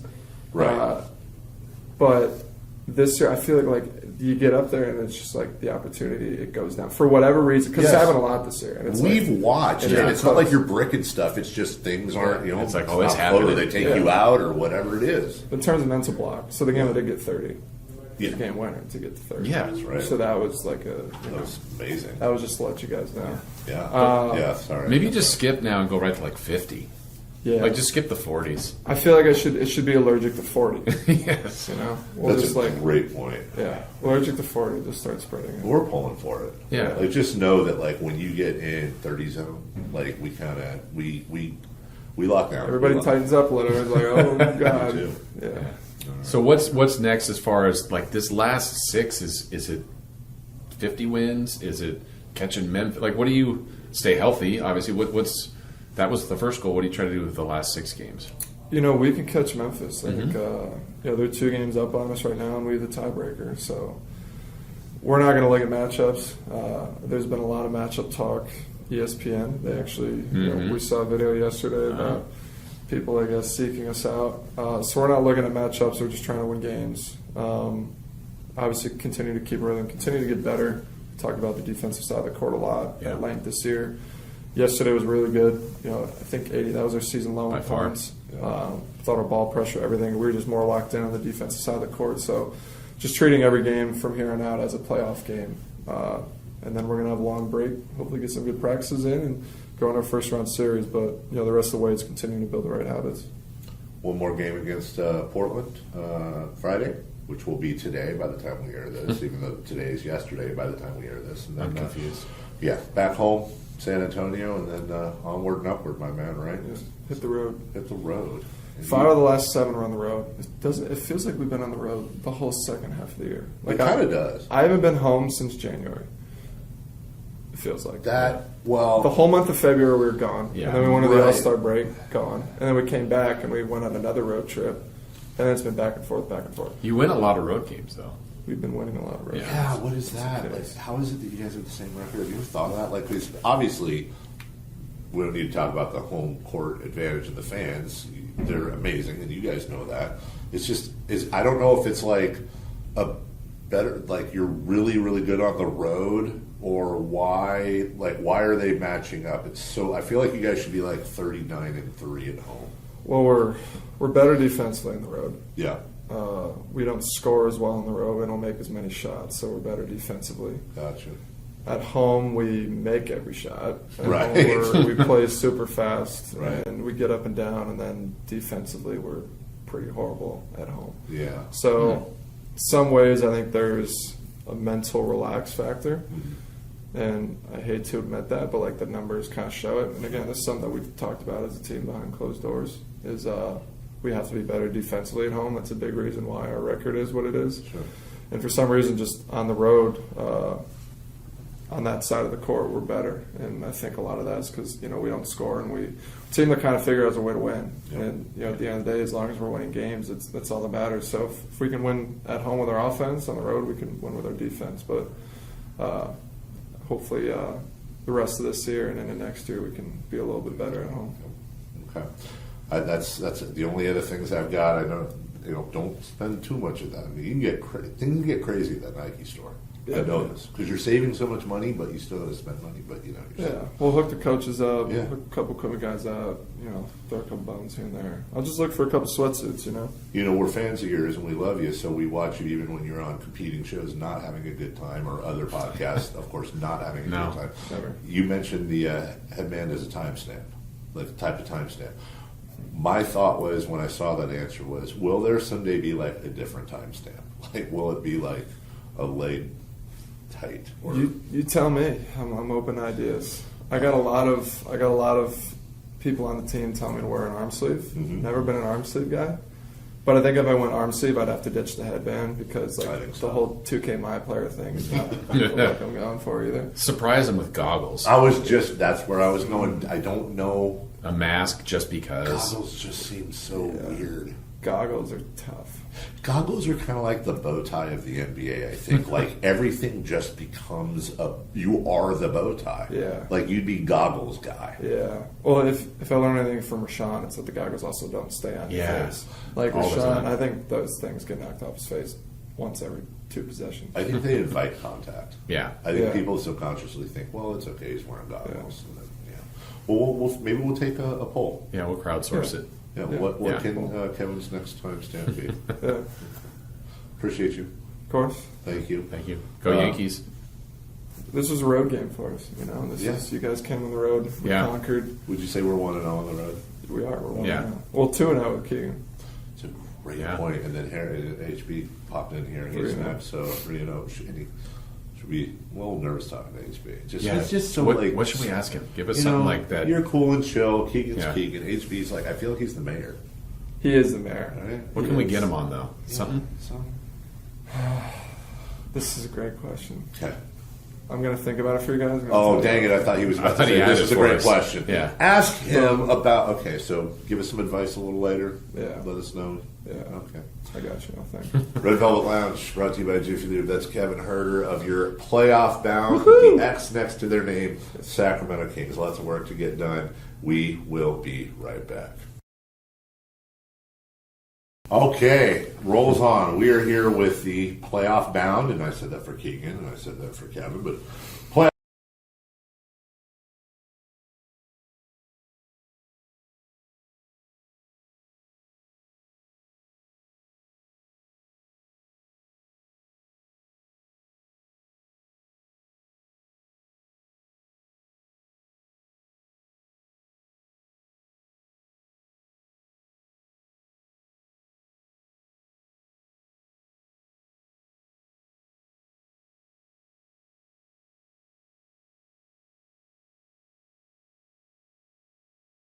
From 2 to 6 on Sacktown Sports.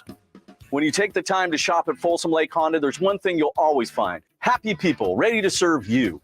As a family-owned and operated dealership since 2009, customer service is our #1 priority. Our customers love doing business with us, and you will too. Get an instant cash offer for your trade at FolsomLakeHonda.com. We'll buy your car whether you buy from us or not. Folsom Lake Honda is your one-stop Honda shop. Folsom Lake Honda.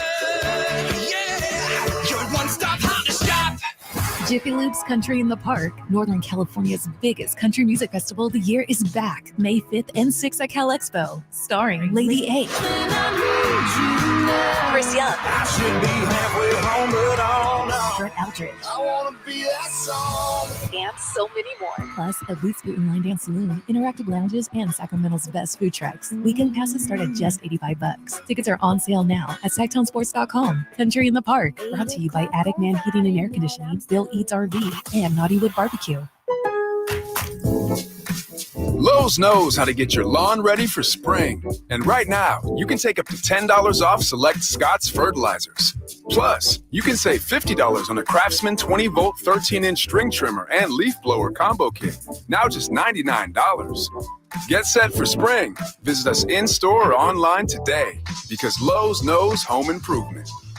Valid 3/23 through 4/5. Selection varies by location. While supplies last. Excludes Alaska and Hawaii.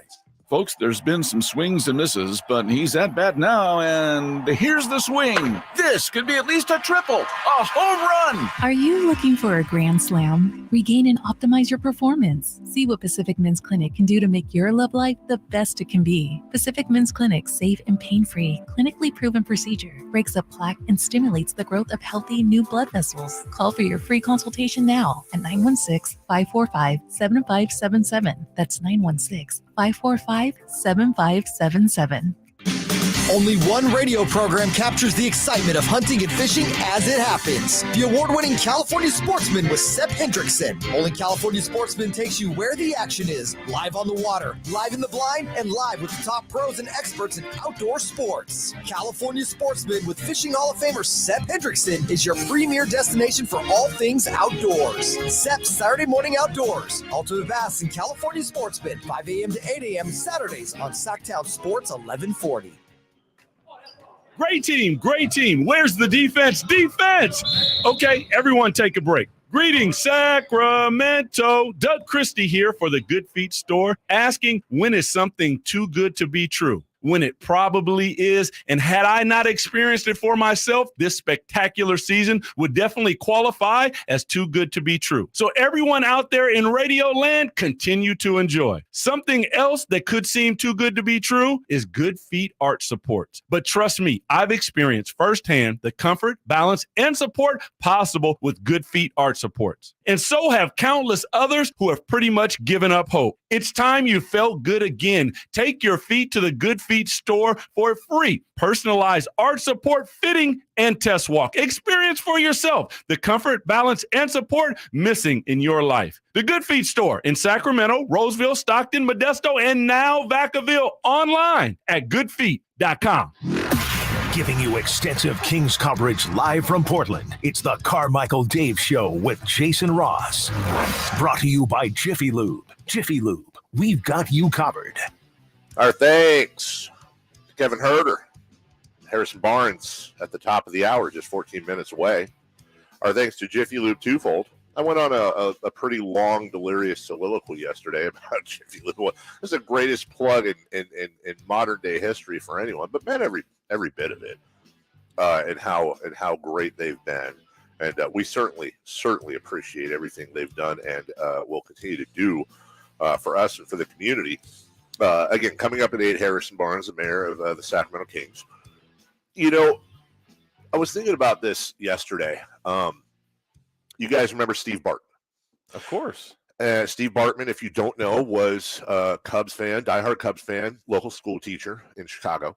And in the I believe that was the NLCS against the Florida Marlins, there was a foul ball hit to the left foul area in left field. And Moises Alou of the Cubs went up to catch it, and, you know, fans all put their hands up, and Bartman was one of them, and he made contact with the ball. It prevented Moises from catching the ball, which would have been an out. The inning went on. Cubs ended up losing. Cubs ended up not going to the World Series. Cubs ended up not winning the World Series for the billionth consecutive year. And Steve Bartman was absolutely made a pariah. He ended up leaving, disappearing, blah, blah, blah. Anyways, it made me start to think about Game 6. Lakers Kings, and how that has been a thorn in the side for a lot of Kings fans for a long time. Yeah. When the Cubs finally won the World Series, and this had already started a little bit, but in full force, Steve Bartman went from pariah to this man has been through so much, and it's embarrassing for us as a fan base. We want to welcome him back as a hero. We want him to throw out the first pitch. The Cubs made multiple overtures to him, and I believe he got not replica, I believe he got an actual World Series ring from the organization. But Bartman, and respect, was like, I never wanted this attention. I don't want it now. Thank you. But no, I just want to be a Cubs fan, blah, blah, blah. And it made me think about that effect. And I understand that if the Kings ever won a title, it would ease a lot of things. Sure. But do you think a big part of why that stuck in the head for so many, and to be fair, Jason, a lot of people are like, oh, I'm done with Game 6. But a lot of people still are fired up. Do you think that's because of the futility to this point for the team? It's got to be added on, right? Yeah. I think the same thing happened, and maybe you can correct me or listener here. Bill Buckner, right? Yes. You know, I mean, that's where it's more of a player. Like, Yes. I still think Bartman, I understand why it happened. I just think that's the most silly thing. I mean, Yes. like, just leave him alone. Right. Like, I can't remember. Everyone does that. Yeah, the shortstop for the Cubs, and, you know, he's the one that, honestly, I think it was Gonzalez that had 2 or 3 errors in the game. Yes. Like, that's usually, like, he would get the Buckner treatment. It all went to Bartman for some reason. Right. And then Buckner, I think, Dave, if I'm not mistaken, I think he passed before the Red Sox won. I think he did too. If the timeline's off, but then it felt like, okay, everything's fine. All's It's like, forgiven. Well, man, you guys just dragged him for years. Yeah. And then it's okay now. And it's a weird thing for fans. I don't know. I mean, the other part of it is I know we have newer Kings fans too. We have ones that have been around since 85. So it's all still real what the Lakers series probably meant to them. But some have been in maybe for 5 years, 3 years, 10 years. And that wasn't even a factor for them. So I don't know what the overall community thinks, but I think that has to be part of the angst for everybody as it's been so long. And that was their closest opportunity to having something truly special happen. I hope that it to beg a line from Field of Dreams, I hope it eases the pain. I hope it helps people come to terms with it as something that's in the lore. And in order to do that fully, that means you're going to have to meet or exceed what that old team did. Yeah. And that, I mean, as happy as everyone is and should be, because this has been a special year. The reality of where the Kings are now entering is either the ultimate elation or more of that frustration or memories of like, oh, they couldn't get through the first round. Or remember when they made another conference final and this happened, or this game, or this moment, or that turnover, or that missed call, or the other team's player made that iconic shot. Yeah, great. Those things are ahead, but as also you can look at it are the great moments ahead too. I've thought a lot about that. It's like this year is really a house money year in the sense that barring, knock on wood, some crazy injury, barring a horrible call, barring something that like is terrible, and also, let's be honest, barring a 4-game sweep in the first round, I think whatever happens in the postseason, like obviously everyone wants to win a championship. Sure. But I think even a hard-fought first round, so let's say they do play the Warriors. Let's say the Warriors beat them in 6 or 7. Everyone's going to be disappointed, but it's going to be one of those lump in the throat. I'm disappointed, but here's your standing ovation. Like if a team were to clinch against the Kings at Golden One Center, for example, in the playoffs, and the Kings were to lose, I think, especially if it was a game that was decided, I think the last minute of that game, just knowing Sacramento fans, is a standing ovation for the team. That's just how we are. But the next year, it's going to be, okay, you made it this far. You need to go further. And we saw a lot of that in the early 2000s when that happened. You had to advance each and every year, or it would be a disappointment. I'm glad our texter, YouTuber, I guess Buckner. So my timeline was way wrong. He did pass more recently. So, okay, good. I wasn't sure either. Yeah, and he threw out the first pitch after they won, but they got to all that. But now back to your thought. Yeah, this to me, Dave, has more of the parallels of the 99 year when they lost to the Jazz and people showed up at the airport. People were happy. It was like, this is incredible. Yeah, we wanted you to beat the Jazz, but, so proud. Love you guys. And it also felt like it was the start, and it proved to be the start of something. Now, where I was wrong as someone that wanted the Kings to win was when they lost to the Lakers in Game 7. Devastating, but I was like, you know what?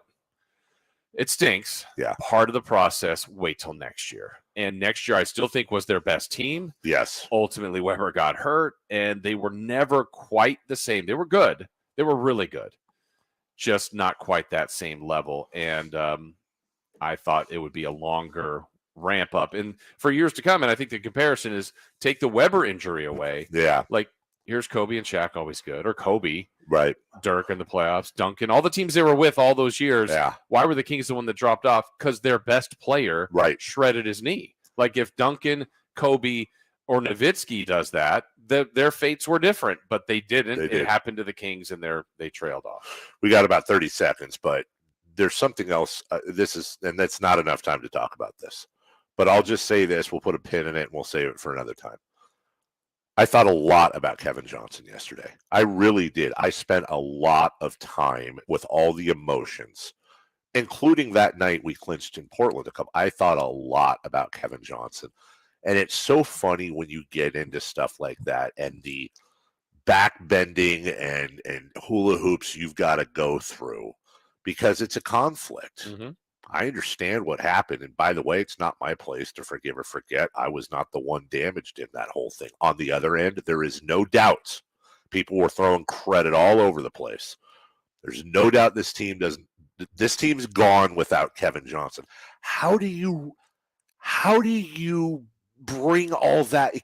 Is there even a way to find is there a middle ground? Is there no middle ground? Is there a complete forgiveness? Is there a no? I don't know. Yeah. But it was a struggle, and I felt guilty not acknowledging what he did because without him, there is none of that joy yesterday. But so that's a conversation for another day. We'll take a break. When we come back, the mayor of Sacramento, Harrison Barnes, we sat with him. We'll share that with you next. Catch every Niners game right here. It's a new partnership. It's a new day. We're going to be able to build some things together. But let's not fool anybody. This has always been a Niners town. Here's Purdy out of the gun looking for McCaffrey on the goal line. Touchdown! San Francisco! Sacktown Sports, your official home for 49ers football in the 916.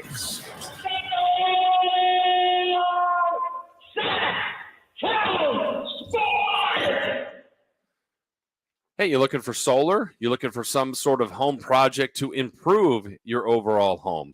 That was something that we were in the spot for last year. We needed a new roof. And obviously we contacted a couple of different roofing companies. Someone pointed us in the direction of ACR Solar. I heard the name. I said, no, look, we're looking for a roof, not solar at this time. And they said, no, but that's what ACR Solar and Home Services does. They do other things, including roof, solar, home services, a lot of different projects there. So as one of the 3 companies we wanted to deal with, you got to get multiple estimates when you're taking on a project like that. We did that. And they were, 1, good rate for us. 2, it was just a trust and good, I don't know, overall vibe when we met with them, with John, the owner, Joe in roofing, the roofing expert. It felt right for my wife and I, our family. We just knew this was the right pairing for us. So then we took on the project. Then it was getting on their schedule, the timeline.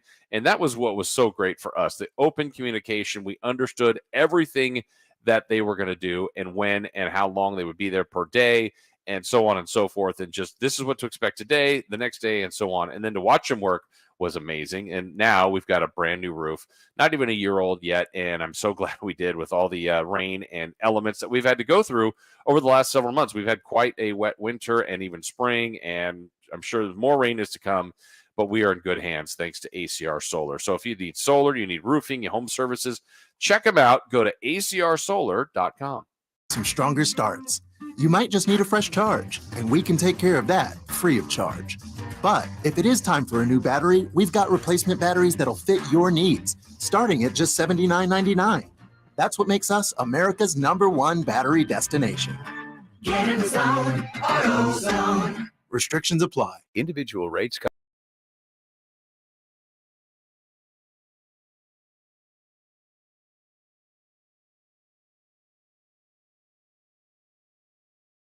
Hey.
Okay, rolls on. We are here with the playoff bound, and I said that for Keegan, and I said that for Kevin, but playoff bound, put the X by his name. Harrison Barnes. I've had 1 hour of sleep. HB, you've won titles. You've been to the playoffs before. I know it's weird to ask people to compare different experiences, but I would imagine this is a little bit different, if for no other reason, just because of the city and the length of time between playoff appearances. Yeah, absolutely. I think when I first made the playoffs my rookie year, no one really gave us a shot to make it. We kind of fell into the 6th seed, and we had a lot of fun doing it. I think what makes this situation much different is a long drought history. Just in my little tenure in Sacramento, obviously there's been a lot of turnover, a lot of change.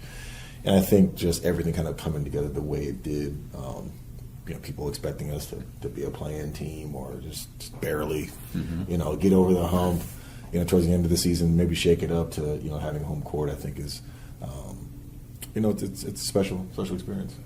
Why did it work? Why did this group, why did this all get to this level of success? I think it's really just putting your head down and just being able to work regardless of the outside noise. I mean, there wasn't a crazy expectation that was going on with us. When we started off 0-4, it was, this is who they're supposed to be. Then we win some games, and it's, but I mean, they'll fall apart. Or, it's always something to discredit, every win that we got. Or if we did get a win, it was just not acknowledged. So it was like we were just able to kind of just continue to work, continue to get better, and get to this point now where, people are like, oh, they clinched the playoffs. Like, they're actually real. But, I think even when we lost the last game, at home, people were like, maybe this is just a fluke. Maybe they'll lose out and, just, things will go this way. You're one of the smartest guys in the league. You've also been around. You've been to the top of the top, and you've gone through some tough years. I'm curious with you, summer, training camp, a game during the year, was there a point where you said to yourself, we might have something here? Man, honestly, I think it's funny because it kind of coincided with when Light the Beam started. Mm-hmm. And I think during that run, I started just to see we had something. I think on every good team, you kind of just, you have a vibe, an emotion where you say, okay, I think the way that we're able to win games, we can replicate this. I think there's something here that there's a fight, there's a perseverance that we can go and we can win games this season. And I think like during that stretch, that's when I think, for me at least, and I think for the group, it was like, okay, we can be a good basketball team. As a trusted voice for this team, I don't know this, you would know it obviously much better. How much have you had to police the team? Because it seems like you guys have all been kind of on that one like mind, like goal. Like, how much veteran leadership do you feel like you've had to provide as opposed to maybe just showing it with your experience? I think for me it's just, trying to just stay poised and stay calm. I think there's a lot of times, whether it's in specific games where we've, things have gotten chaotic or in maybe stretches of periods of time, but I think it's always reminding ourselves of like, you play 82 games. We got to this point for a reason. We got to this point playing a certain type of way. Now, mind you can always get better and critique your play, but I think there's a level of standard a performance that we have now where we can say, like, look, we're not playing to our level. Whether it's the first half against this team, whether it's, this 8 minutes, whatever it is. And I don't think, in years past we necessarily had that as a group and held to that. Harrison, I'm going to ask a question and follow up because it's going to sound funky. My question is, why don't you guys play better defense? But my follow-up is, because there are stretches where you guys clearly play really good above average defense, and then there's lulls. So I'm really asking, is it a mental thing? Is it the offense takes too much energy? I don't know, because it certainly seems like the talent and drive is there on the floor at times. I think it's a matter of just being consistent. I think for us, when you can score the way that we can score, and I think that sometimes when you look at a half and say, we put up so many points, we're doing all right, and the other team put up 60, right? And you're just like, how long will this continue to go? So I think we've shown that we can do it in periods of time, but for the course of the season, we just haven't done it consistently enough to say, like, this is our hallmark. And I think that as these last couple games are getting ready here for the playoffs, that's more of a focus for us. It's just to continue to do it on the defensive end. Sure. And on that part, that you mentioned naysayers before, people will quickly go, yeah, but they don't defend well enough when the playoffs come around. You've been in the playoffs. You've been that. I mean, can this team, as it's constructed, do enough damage as you guys play now? Absolutely. I think at the end of the day, people can always nitpick, one side of the ball, but at the end of the day, you have to do both. You have to be able to defend, but you also have to be able to score. I think you can look at any team that it doesn't win a championship, that loses in the playoffs, and everyone's quick to say, "Oh, well, this team couldn't defend," or "Oh, this team didn't have enough shooters. They couldn't score." Right? There's always one side of the coin that you have, and I think for us, we are fortunate to be offensively gifted as we are, and defensively, like I said, we've shown that we can do it. And I think for us, it's just a matter of coming to a playoff series, first to four, just locking in on that end to do it. In your mind, is there a logic to the phrase "defense wins championships"? And if not, why don't people say offense wins championships? It's funny. Like I said, they go hand in hand. Sure. I mean, at the end of the day, your defense can fuel your offense, or your offense can fuel your defense, right? I mean, it's easy to get set and play defense when the ball is being taken out of the net. Conversely, right, it's easy to play in transition when you get stopped. So I think finding that balance is big, but for us, it's not a matter of trying to overthink things or reinvent ourselves. Like I said, we've established a way that we play. Going to be 82 games going into the playoffs. So it's for us. It's how do we fine tune that? Sure. In a time where there's load management and people taking time off, your team's been healthy, knock on wood, and you have played every game, if I'm not mistaken. How important has that been to you this far into your career to be available every night?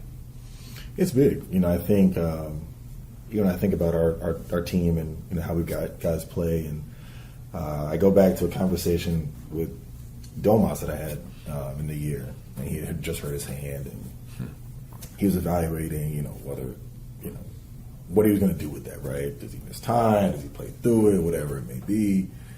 And, I'm like, obviously, you have to do what's best for you. If you try to hold it down or whatever. And he was just like, absolutely not. Like, where we're at in the season, like, I can't afford to miss time.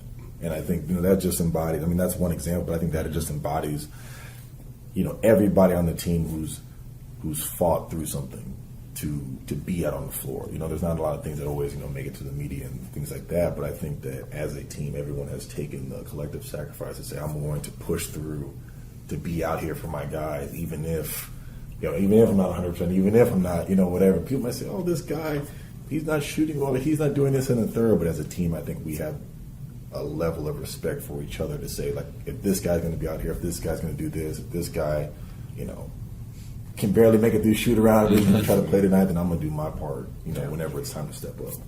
Last thing for you, they did clinch the playoffs. I noticed you have a lot of facial hair, and I'm wondering, like, I know this was last year, but will there be shaving in your future, or are you going to keep the playoff beard going? Coming back from All-Star break, me and Terrence Davis were talking, and he's like, man, I'm just going to try to just rough it out. I said, I'm only going to do one cut after All-Star break until we clinch. But I didn't want to say it to the media because obviously last time we did that, COVID hit and then it just got nasty. Right. But we noticed. We were wondering. Yeah. No. So it was. And like I said, that's a great feat. But my goal still for this group is still 50 wins. Sure. That was something I felt like, if you can get 50 wins in this league, I think that's an amazing.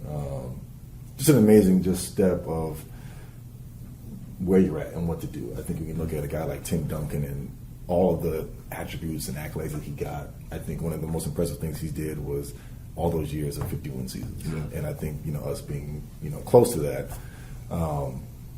is just a great goal. And so if we do that, I'll probably shave the next day. That's the man. You want to talk about veteran leadership, you're hearing it right there. Kind enough to join us. Harrison Barnes, we know you got stuff to do today. We appreciate it, yes. And good luck on the rest of the season. Appreciate it, guys. Okay.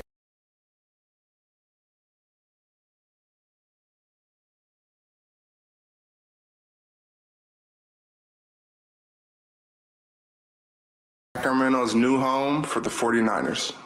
Hello, I'm Frank Hockel with Retirement Security Centers with the weekly economic update. Don't call it a comeback. They never left. In 2022, boomers took over the top spot in home buying, moving from 29% to 39% of home purchases. Millennials, who held the top spot from 2014 to 2021, decreased from 43% to 28% of home buyers. Millennials tend to move more frequently, staying in homes on average 4 years. Boomers, who held homes on average of 16 years, may have been able to make moves as they have higher equity on average.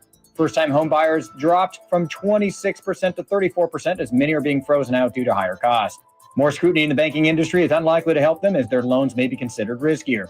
Growth stocks as measured by the NASDAQ and S&P 500 have also made a comeback compared to value stocks measured by the Dow Jones Industrial.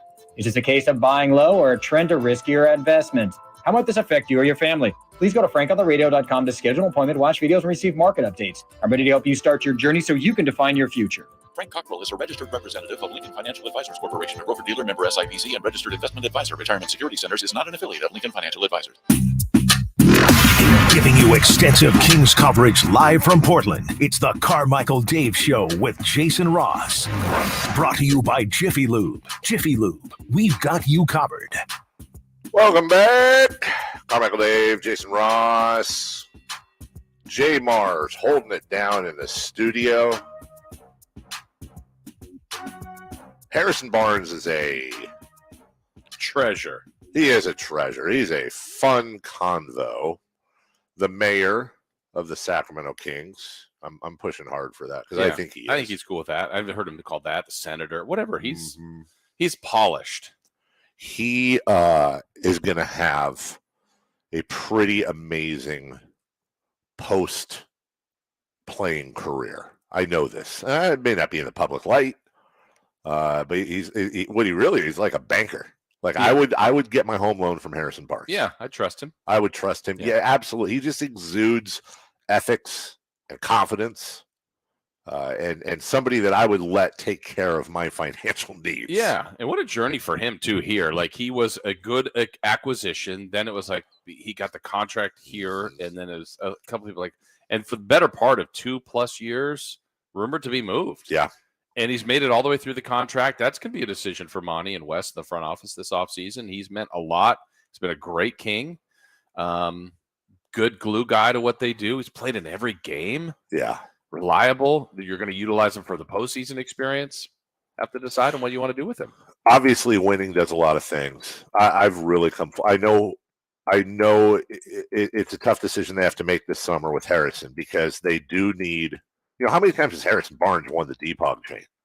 A bunch. And he oftentimes gets the toughest assignment. Mm-hmm. They've got a terrible decision they have to make because he is a free agent this summer. They do have to improve unless they go far and win the title this year, they got to improve their defense. They have to do better defensively. Yeah. And I just don't know when you run through the starting lineup and say, okay, we need to plug somebody in that's more of a defender. Okay. Who are you replacing? You replacing Fox? No. You replacing Sabonis? No. Are you replacing Keegan Murray? No. It would really come down to, are you replacing Kevin Huerter or Harrison Barnes? How the hell do you make that? I can't make that decision. Right. And Huerter is under contract, so that might help make the decision. But part of that 5 also has given you the best offense in the league and historically one of the best that's ever been. Right. So that's a tough decision, knowing you still need to improve defensively. Can it be another year together improves you defensively, or is it, hey, you know what, we got to take out player X and input defensive player here that will make the team better? That's a tough decision for the guys in the front office. And you also have, and I know we talk about this a lot sometimes with different players, but with Harrison, it really applies. You can't measure his effect on this team off the floor. It's impossible to. He is, if not the leader, one of the 2, maybe 3 main leaders. He is a don't get too high, don't get too low guy. And those guys are very important. He has a ring. He's been there before. How do you replace? I mean, listen, is there a player in the league that would come into this team and improve it over Harrison? Of course there is. Harrison Barnes is not the best player in the league. But it just seems like it would take away such a core piece of this team's personality, what makes it special. Yeah, and I think that's where the decision on the contract. Like, could you do shorter term, more money? I mean, what was Harrison in the about 20 range? I think he's at 2021. Yeah. So I don't know if you could do, and would Harrison do it if you go, hey, how about 2 years?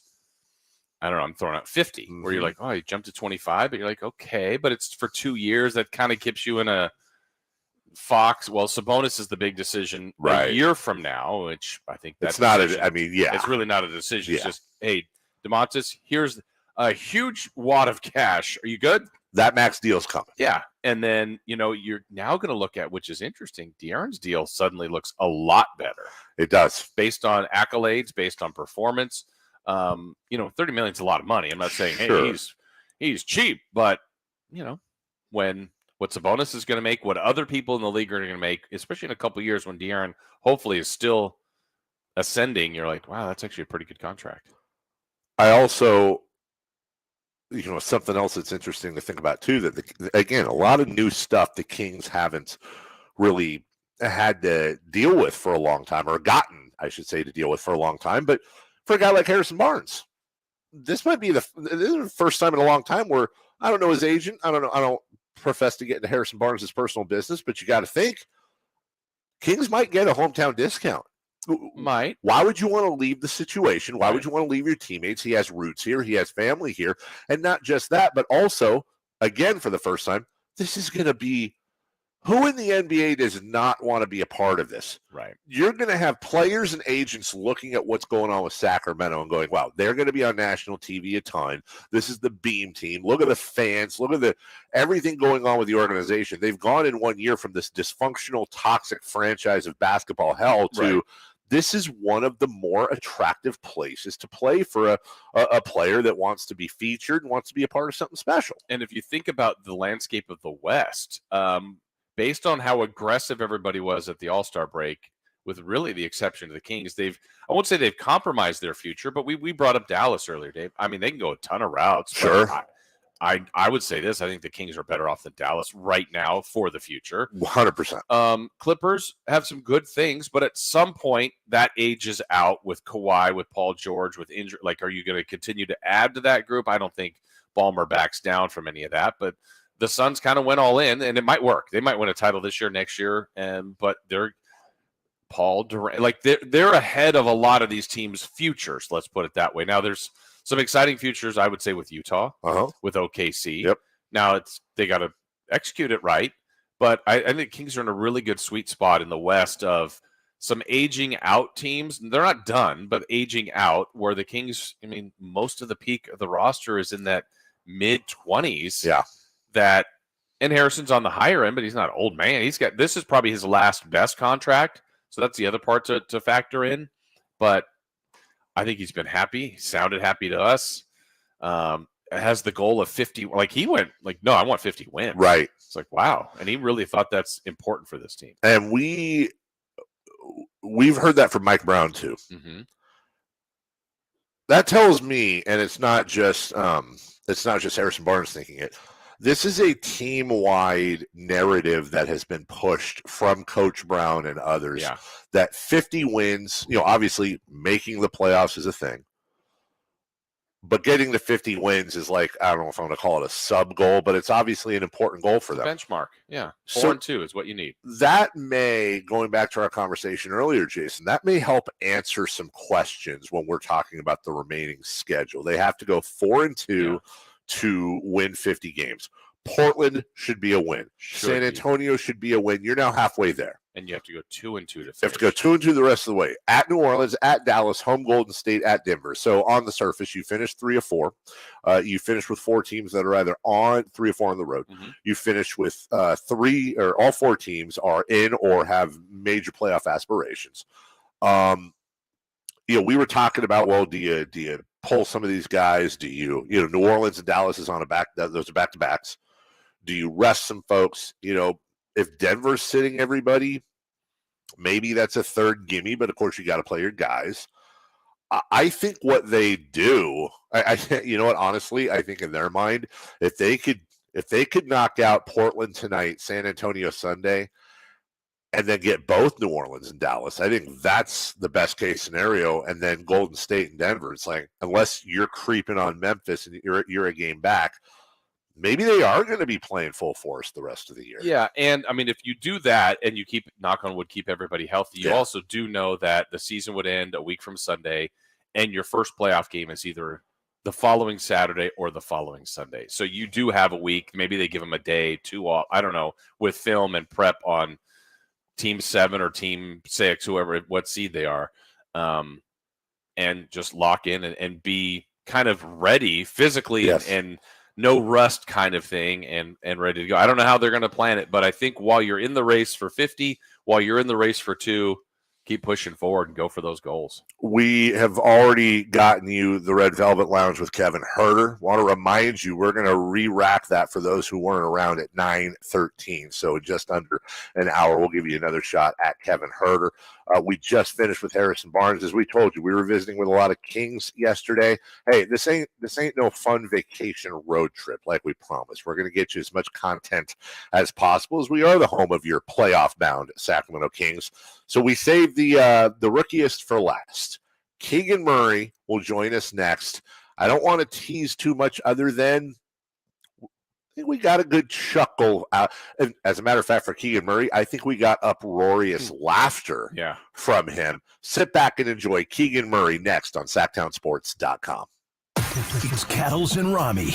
Meanwhile, you had Kyle Shanahan speak today, and Shanahan said, we really have no idea what's going on with Purdy. Trey Lance hasn't played a lot. Sam Darnold has failed everywhere he's gone in the NFL. Do you think they're looking at this now and they're going, as long as we have a guy at quarterback, like NFL replacement level quarterback, as long as we got that, we're good?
Right, we are here.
All right, we are here with the all-time leader in three-pointers for a rookie, Keegan Murray. I almost want to say Keegan Murray. Exactly. How are you today? I'm doing good. Can't complain. So you're not, listen, and I love this about you. You're not the most outwardly guy, but last night, honestly, I know you got bigger things to do, bigger fish to fry. But how did it feel breaking that record? I think it was cool just because you don't have really anyone asking about you anymore when you're going to break it. So I think that was the biggest thing. But no, it was cool to be there, and my teammates' reaction was pretty cool as well. So everyone was excited, and the fact that we got to clinch a playoff spot too that same night was special. So there were a decent amount of Kings fans there. Did you hear their reaction, knowing that they knew when you broke the record? I don't even know because I was focused on it because Domas was running down the court celebrating, so I was kind of watching him the whole time. But I heard the reactions afterwards. My dad sent me a video, so it was pretty cool, especially at that point. Then at the end of the game, so. It's funny. Whether it's you, Malik, Kevin, the people that have been here just for a year.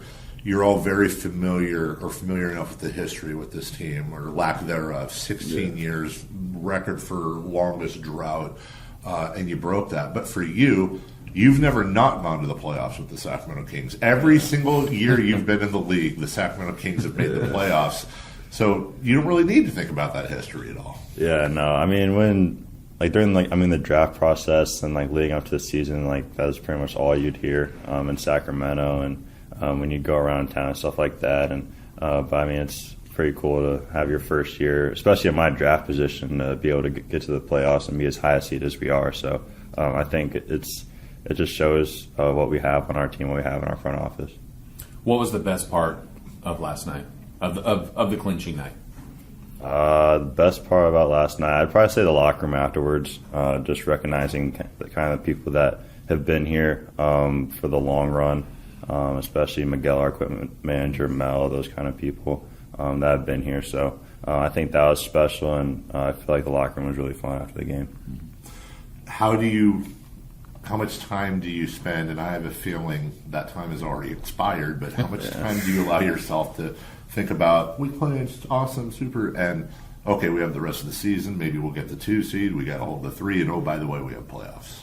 Yeah, I think, clinching it's awesome just because the drought that we've been through. But, Mike Brown, he's put in our heads that we have a lot more to accomplish this season, a lot more going forward. And that's kind of the mindset that we have. So I'm sure, guys, we have practice this afternoon. And I think that'll be a point in time where we start focusing on our game tomorrow and the games ahead. As far as the record for you, I mean, you said now you don't have to hear about people asking you about it anymore when you break it. You can put some good distance on it. What will it mean to you when this season's done and the years ahead that you own a pretty significant record? Yeah, I mean, looking back on it, I feel like it'll be really special just to see my name with a lot of great shooters that are in this league right now and have been in this league. So I just think, especially a couple years from now, I'll look back on it and just kind of recognize its true form and what it really means. So, but right now it's kind of not really sitting in yet. So, but hopefully I can put a little bit of distance on it. Something we've talked about on the show about you is, listen, every year, as you know, pretty much the Kings are terrible. They get a high draft pick.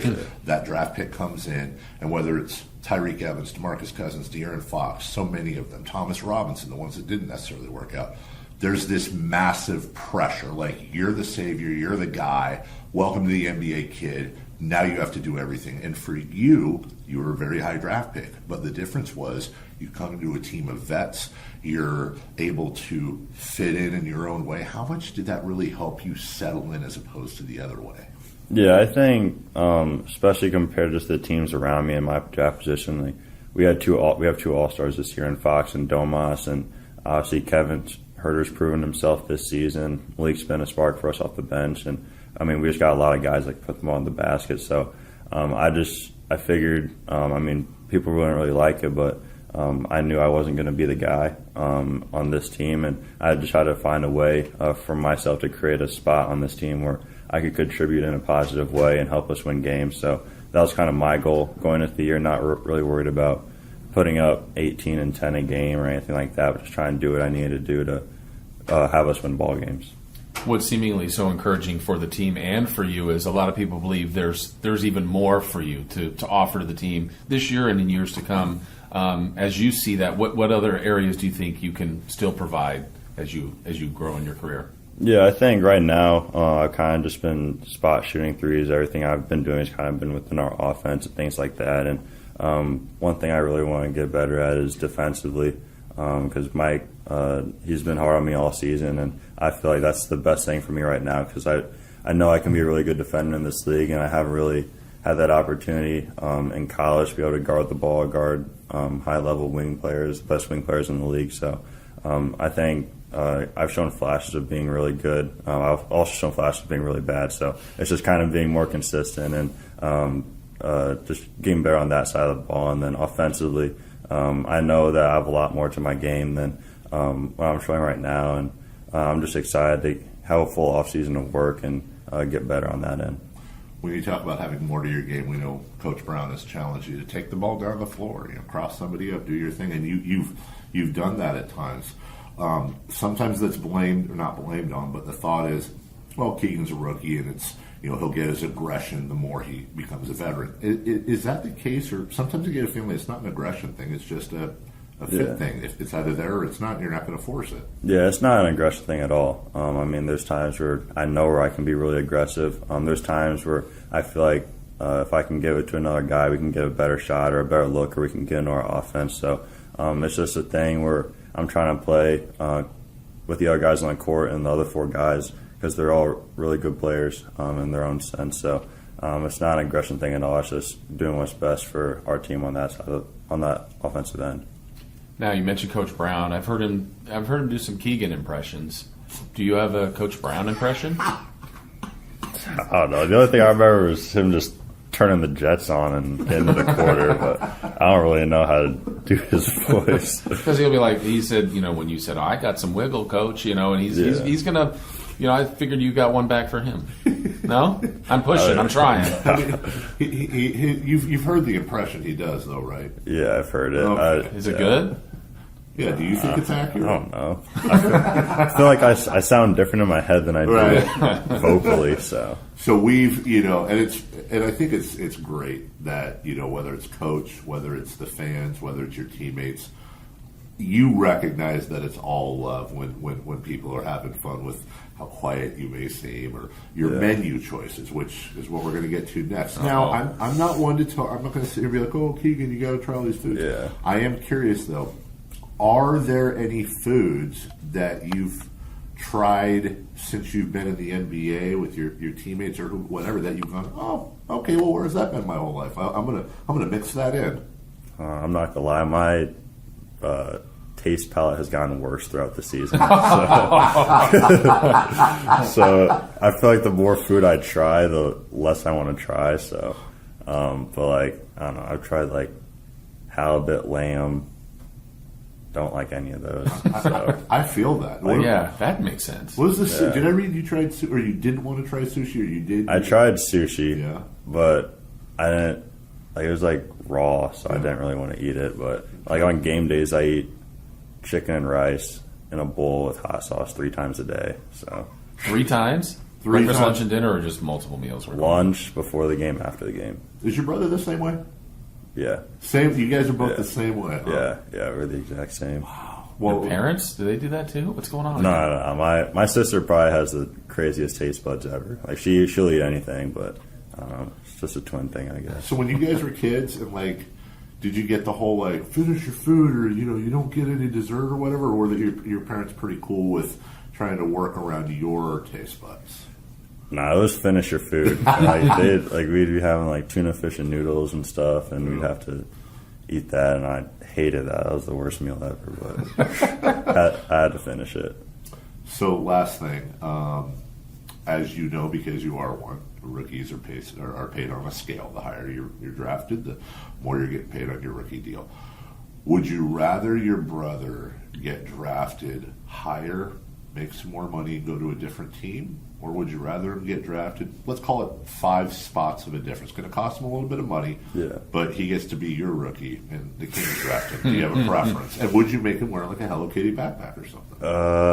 Shoot, that's a tough question. It's like a would you rather. Yeah. But, have you thought about playing with him?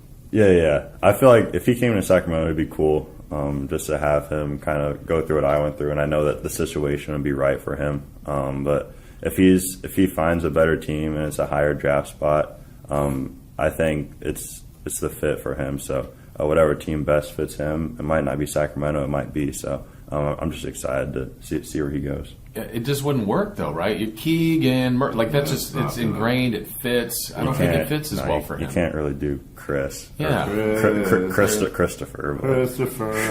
No, it's not going to work. Do you get that, by the way? We're just walking around town. Do people just yell that? Like, yeah, I'll get it. Are they expecting you to say Murray? No, I'm not saying Murray. I get it walking around the facility too, and I've never said Murray once. Never once? Nah. Stop it.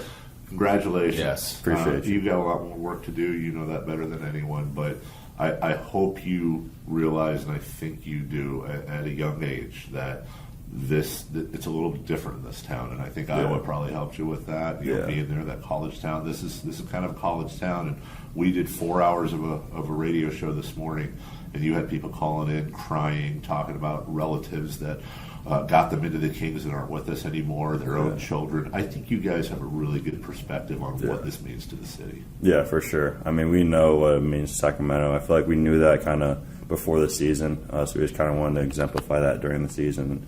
We're happy. We're extremely glad that we could do that. So. All right. Awesome. Well, good luck to you. If your brother does come here, you guys could pull resources for food. Just have a fridge filled with hot sauce and chicken. And rice. And rice. That's all we need. Yeah. All right. That's Keegan Murray of your Sacramento Kings. We will be right back.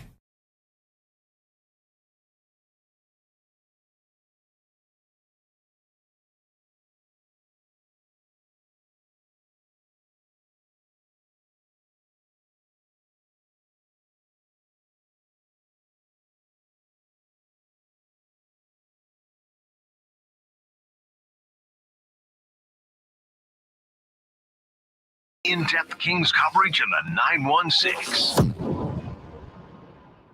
My brother-in-law died suddenly, and now my sister and her kids have to sell their home. That's why I told my husband we could not put off getting life insurance any longer. An agent offered us a 10-year, $500,000 policy for nearly $50 a month. Then we called SelectQuote. SelectQuote found us identical coverage for only $19 a month. A savings of $369 a year. Whether you need a $500,000 policy or a $5 million policy, SelectQuote could save you more than 50% on term life insurance. For your free quote, call SelectQuote at 1-800-330-1991. That's 1-800-330-1991. Or go to SelectQuote.com. That's 1-800-330-1991. SelectQuote. We shop, you save. Full details on example policies at selectquote.com/commercials. Great team. Where's the defense? Defense! Okay, everyone take a break. Greetings, Sacramento. Doug Christie here for the Good Feet store, asking, when is something too good to be true? When it probably is. And had I not experienced it for myself, this spectacular season would definitely qualify as too good to be true. So everyone out there in radio land, continue to enjoy. Something else that could seem too good to be true is Good Feet Arch Supports. But trust me, I've experienced firsthand the comfort, balance, and support possible with Good Feet Arch Supports. And so have countless others who have pretty much given up hope. It's time you felt good again. Take your feet to the Good Feet store for a free personalized arch support fitting and test walk. Experience for yourself the comfort, balance, and support missing in your life. The Good Feet store in Sacramento, Roseville, Stockton, Modesto, and now Vacaville, online at goodfeet.com. Jiffy Lube's Country in the Park, Northern California's biggest country music festival of the year, is back May 5th and 6th at Cal Expo, starring Lady A, Chris Young, Fort Eldridge. I want to be that song. And so many more. Plus, a Boots Boot and Line Dance Saloon, interactive lounges, and Sacramento's best food trucks. Weekend passes start at just $85. Tickets are on sale now at SactownSports.com. Country in the Park, brought to you by Attic Man Heating and Air Conditioning, Bill Eats RV, and Naughtywood Barbecue. Rivercats fans, join us on Tuesday, April 4th for all the pomp and circumstance that the 2023 home opener has to offer. The smell of hot dogs, the chill of an ice-cold beer, and the crack of the bat. Purchase your tickets today, and you'll be able to say that you saw the Giants' top prospects before they made it to the show. Tickets are available now at rivercats.com. We'll see you at Sutter Health Park on Tuesday, April 4th for opening night with the Sacramento Rivercats. The Amish have a reputation for craftsmanship, determination, and quality. Hi, this is Frank LaRosa with a word about Naturewood Home Furnishings. You know, those virtues sound quite similar to the Keys family and the day-to-day values on display at Naturewood. The Amish furniture craftsmanship begins with the finest hardwood, shaping and molding the raw materials into one-of-a-kind art. In addition to the classic styles long sought and revered by discriminating furniture lovers, Naturewood Home Furnishings offers a vast selection that includes transitional, modern, farmhouse, arts and crafts, and other stunning styles, all available in the ultimate Amish standard of excellence built over centuries. All Naturewood Amish furniture is on sale right now for a limited time. Let the Naturewood team guide you through their selection of Amish furniture that will be with you forever. Naturewood Home Furnishings, off Highway 50 at Hazel. Look for the water wheel. What's hot and what's not? Brought to you by American Energy Heat and Air, making the uncomfortable comfortable. Head to AmericanEnergyAir.com to find out more. What's hot? Yeah, hot. Real hot. And what's not? It's not good. Brought to you by American Energy Air and Solar, Sacramento's complete heating and cooling company, and second opinion partner. Who is hot? Who? I'll tell you who. These 5 MLB teams, the Mariners, the Twins, the Rays, the Cubbies, and the Yankees, who began their season with shutout wins. That's tied for the second most in any season since 1900. In 1900. There were only more in 2015, which saw 6. Wow. What does that mean? Baseball's better, worse, same, indifferent? Better. Yeah. Mo better. More, just tons. Who's not? Who? The Bucks of Milwaukee, Wisconsin last night, losing to the Boston Celtics 140-99. That is the most they have ever lost to the Celtics in franchise history. And now the Celtics are only 2 games back from the number 1 seed. I think they should trade Giannis and Holiday and maybe throw in Middleton to the Kings for cash considerations. I think they should just shut it down. Yeah, good point. Shut it down for the year. Contract the Bucks. Yes. Good point. Yeah. That's a very good point. I like that point. I don't like that point. It's not a very good point. I thought it was a great one. A lot of people are online right now. On the line? Kind of obsessed with Keegan's diet. Yeah. Your thoughts? Actually, not a bad diet, just plain. It's right? the most Keegan Murray thing that he could do. Totally.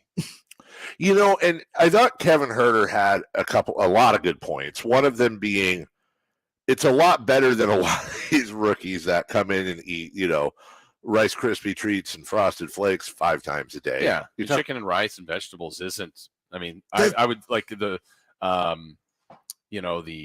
training staff, the athletic training staff, and everyone kind of involved, dietitians, and be like, yeah, it's acceptable. Yeah, I mean. Would it be more variety, but it's acceptable? Would it shock you if you found out like the chicken wasn't seasoned?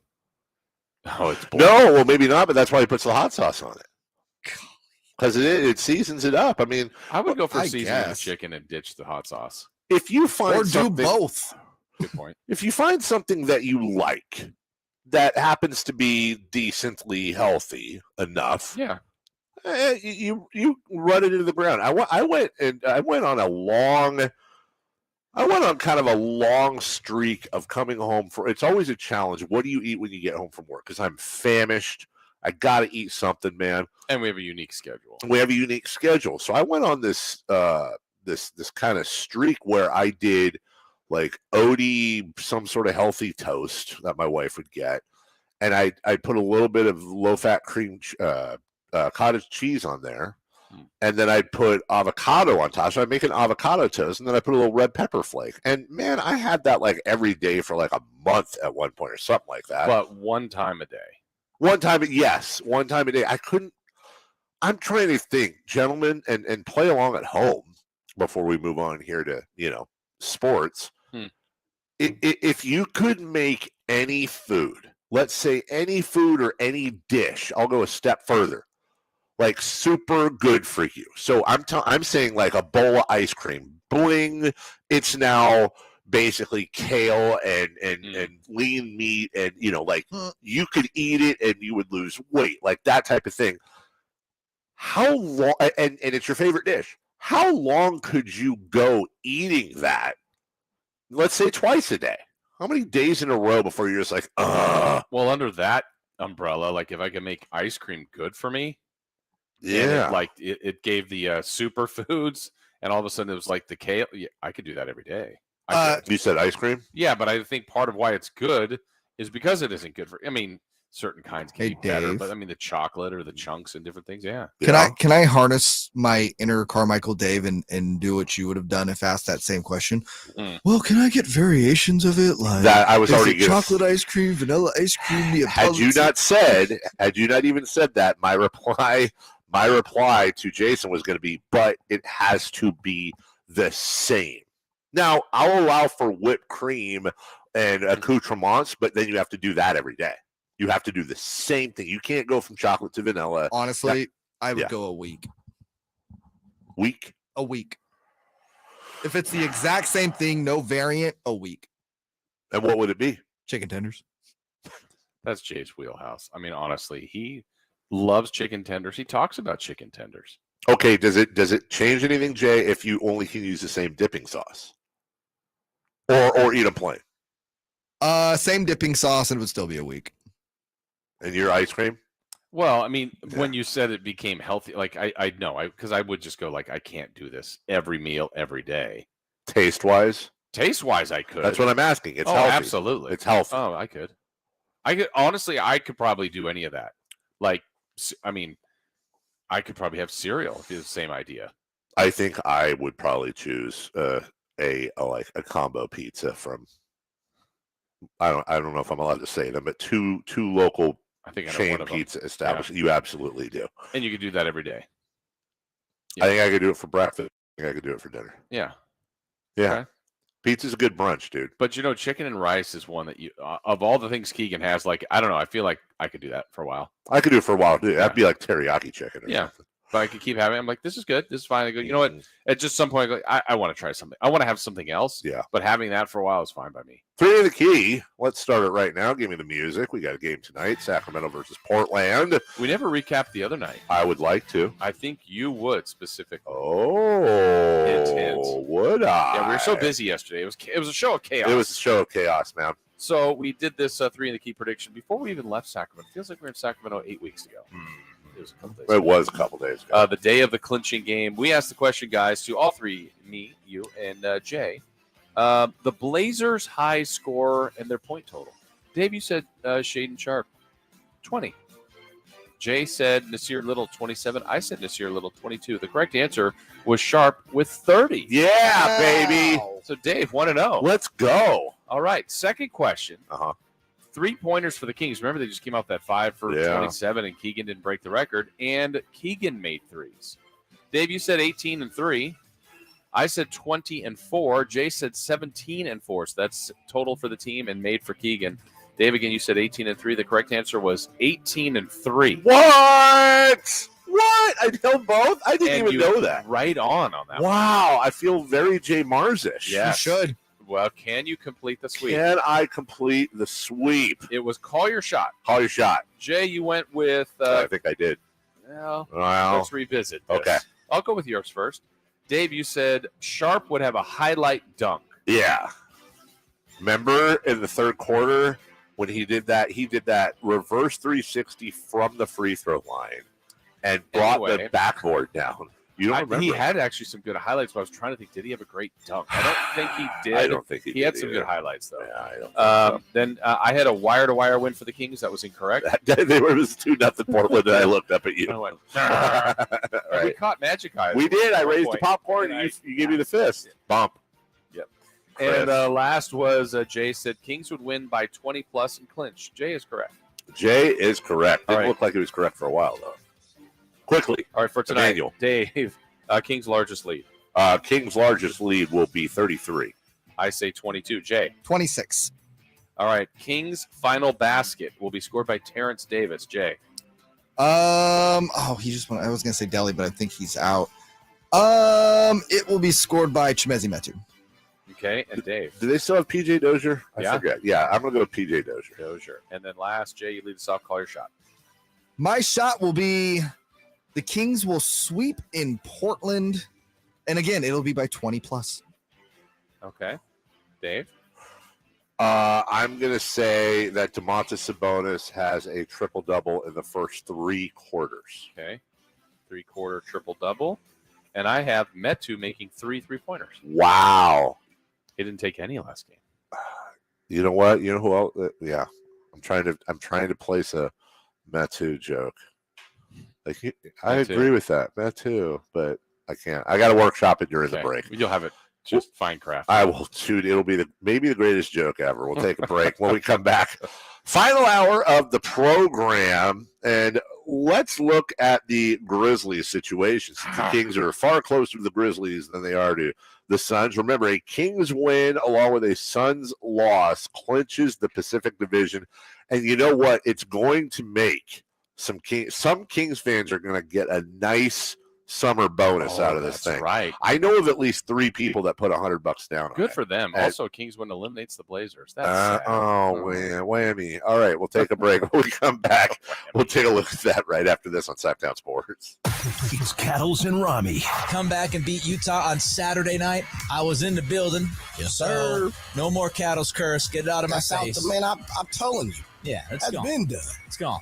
It's the Cattles cookout now. I mean, when you go to the arena, cats is getting cooked. Cattles and Rami. Weekday afternoons from 2 to 6 on Sacktown Sports. Some stronger starts. You might just need a fresh charge, and we can take care of that free of charge. But if it is time for a new battery, we've got replacement batteries that'll fit your needs, starting at just $79.99. That's what makes us America's #1 battery destination.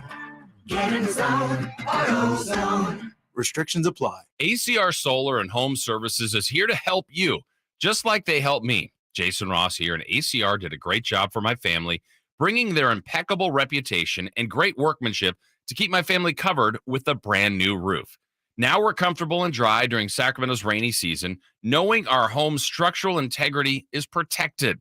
Our value is increased, and the home itself, well, it's looking and functioning at its best. The proof, it's in our roof. Now, you can get this same quality experience with ACR Solar and Home Services. Just go to acrsolar.com now to sign up for a free estimate and see all that they have to offer, not only to protect your home and family during the cold and wet Sacramento weather, but also including premium made-in-the-USA solar electric systems. That's acrsolar.com. ACR Solar and Home Services is bringing us all the highest quality, highest value, and integrity since 1979.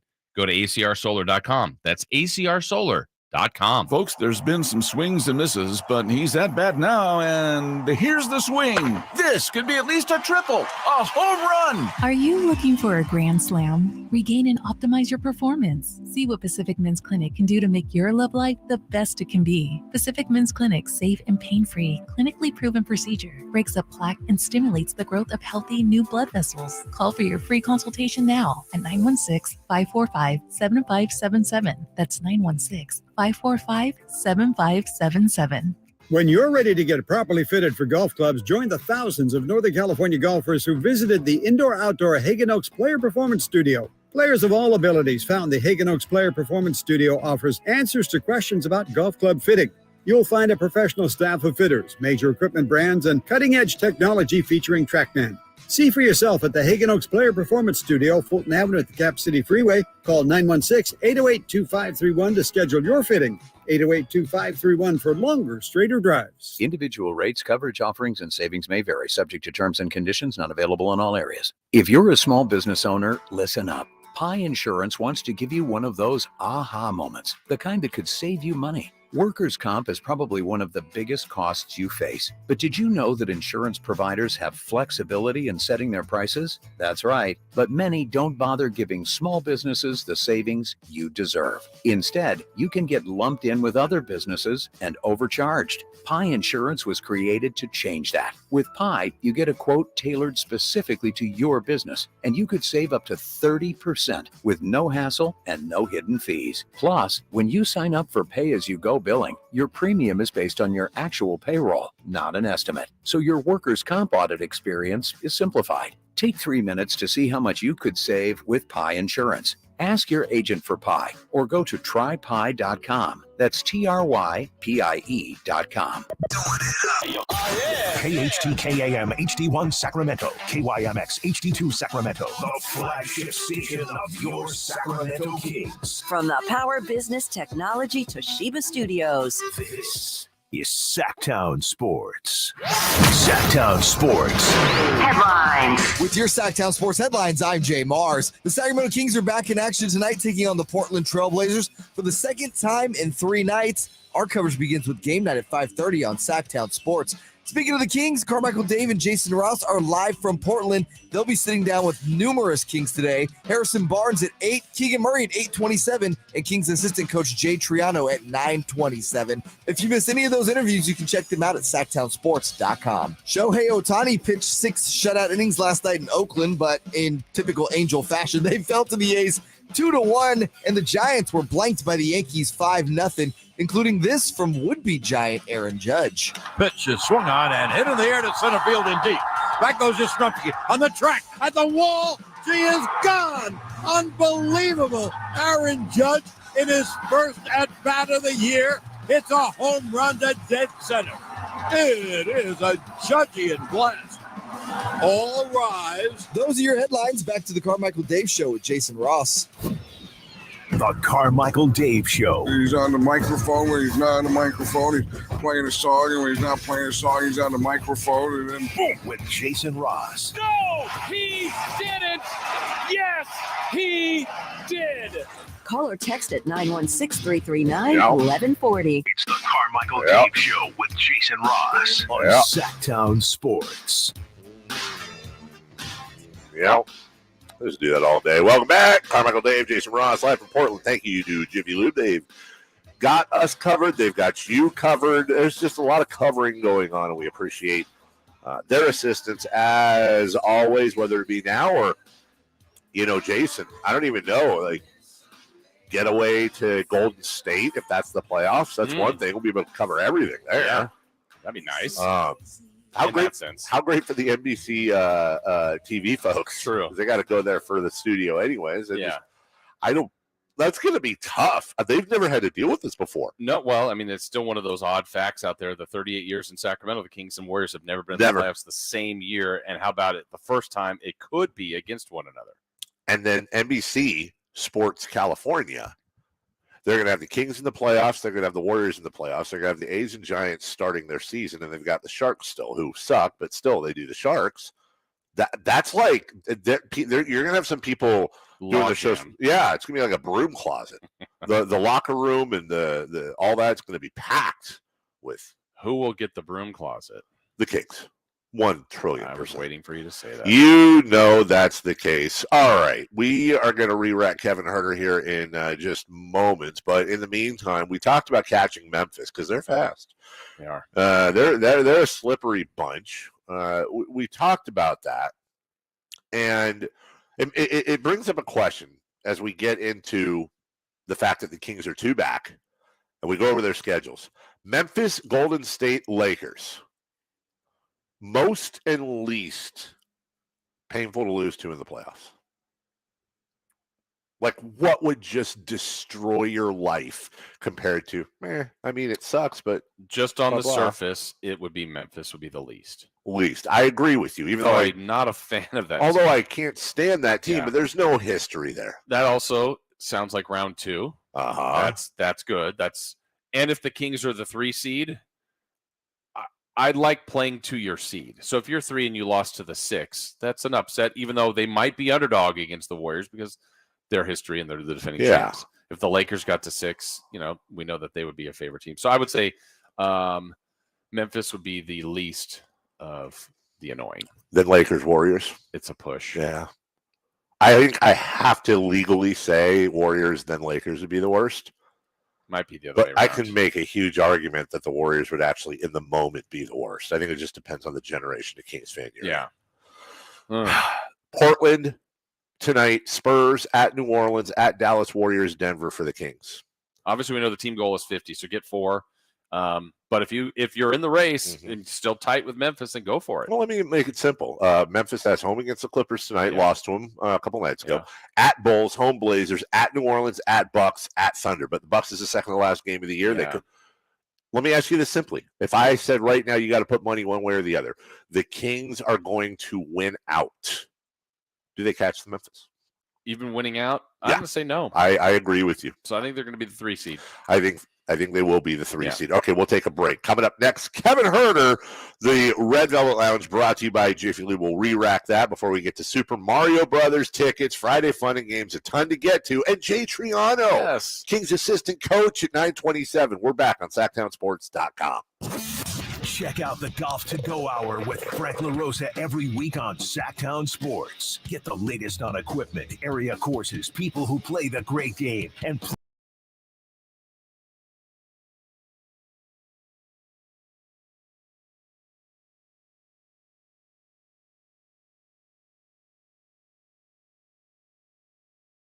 there is an X.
There is an X by the name Kings in the standings, and as you all know, we've been having the Red Velvet Lounge brought to you by Jiffy Lube all year long, and now we have an in-studio, yet on the road version of the Red Velvet Lounge. Kevin, good morning. How are you? I'm doing good. It's just quite the little lounge we got. This conference room. We called ahead. Yeah. Okay. At least I know. We're high class. Yeah. We have the game on. We know you're a Yankee fan. Have to. Yeah. Aaron Judge, home run.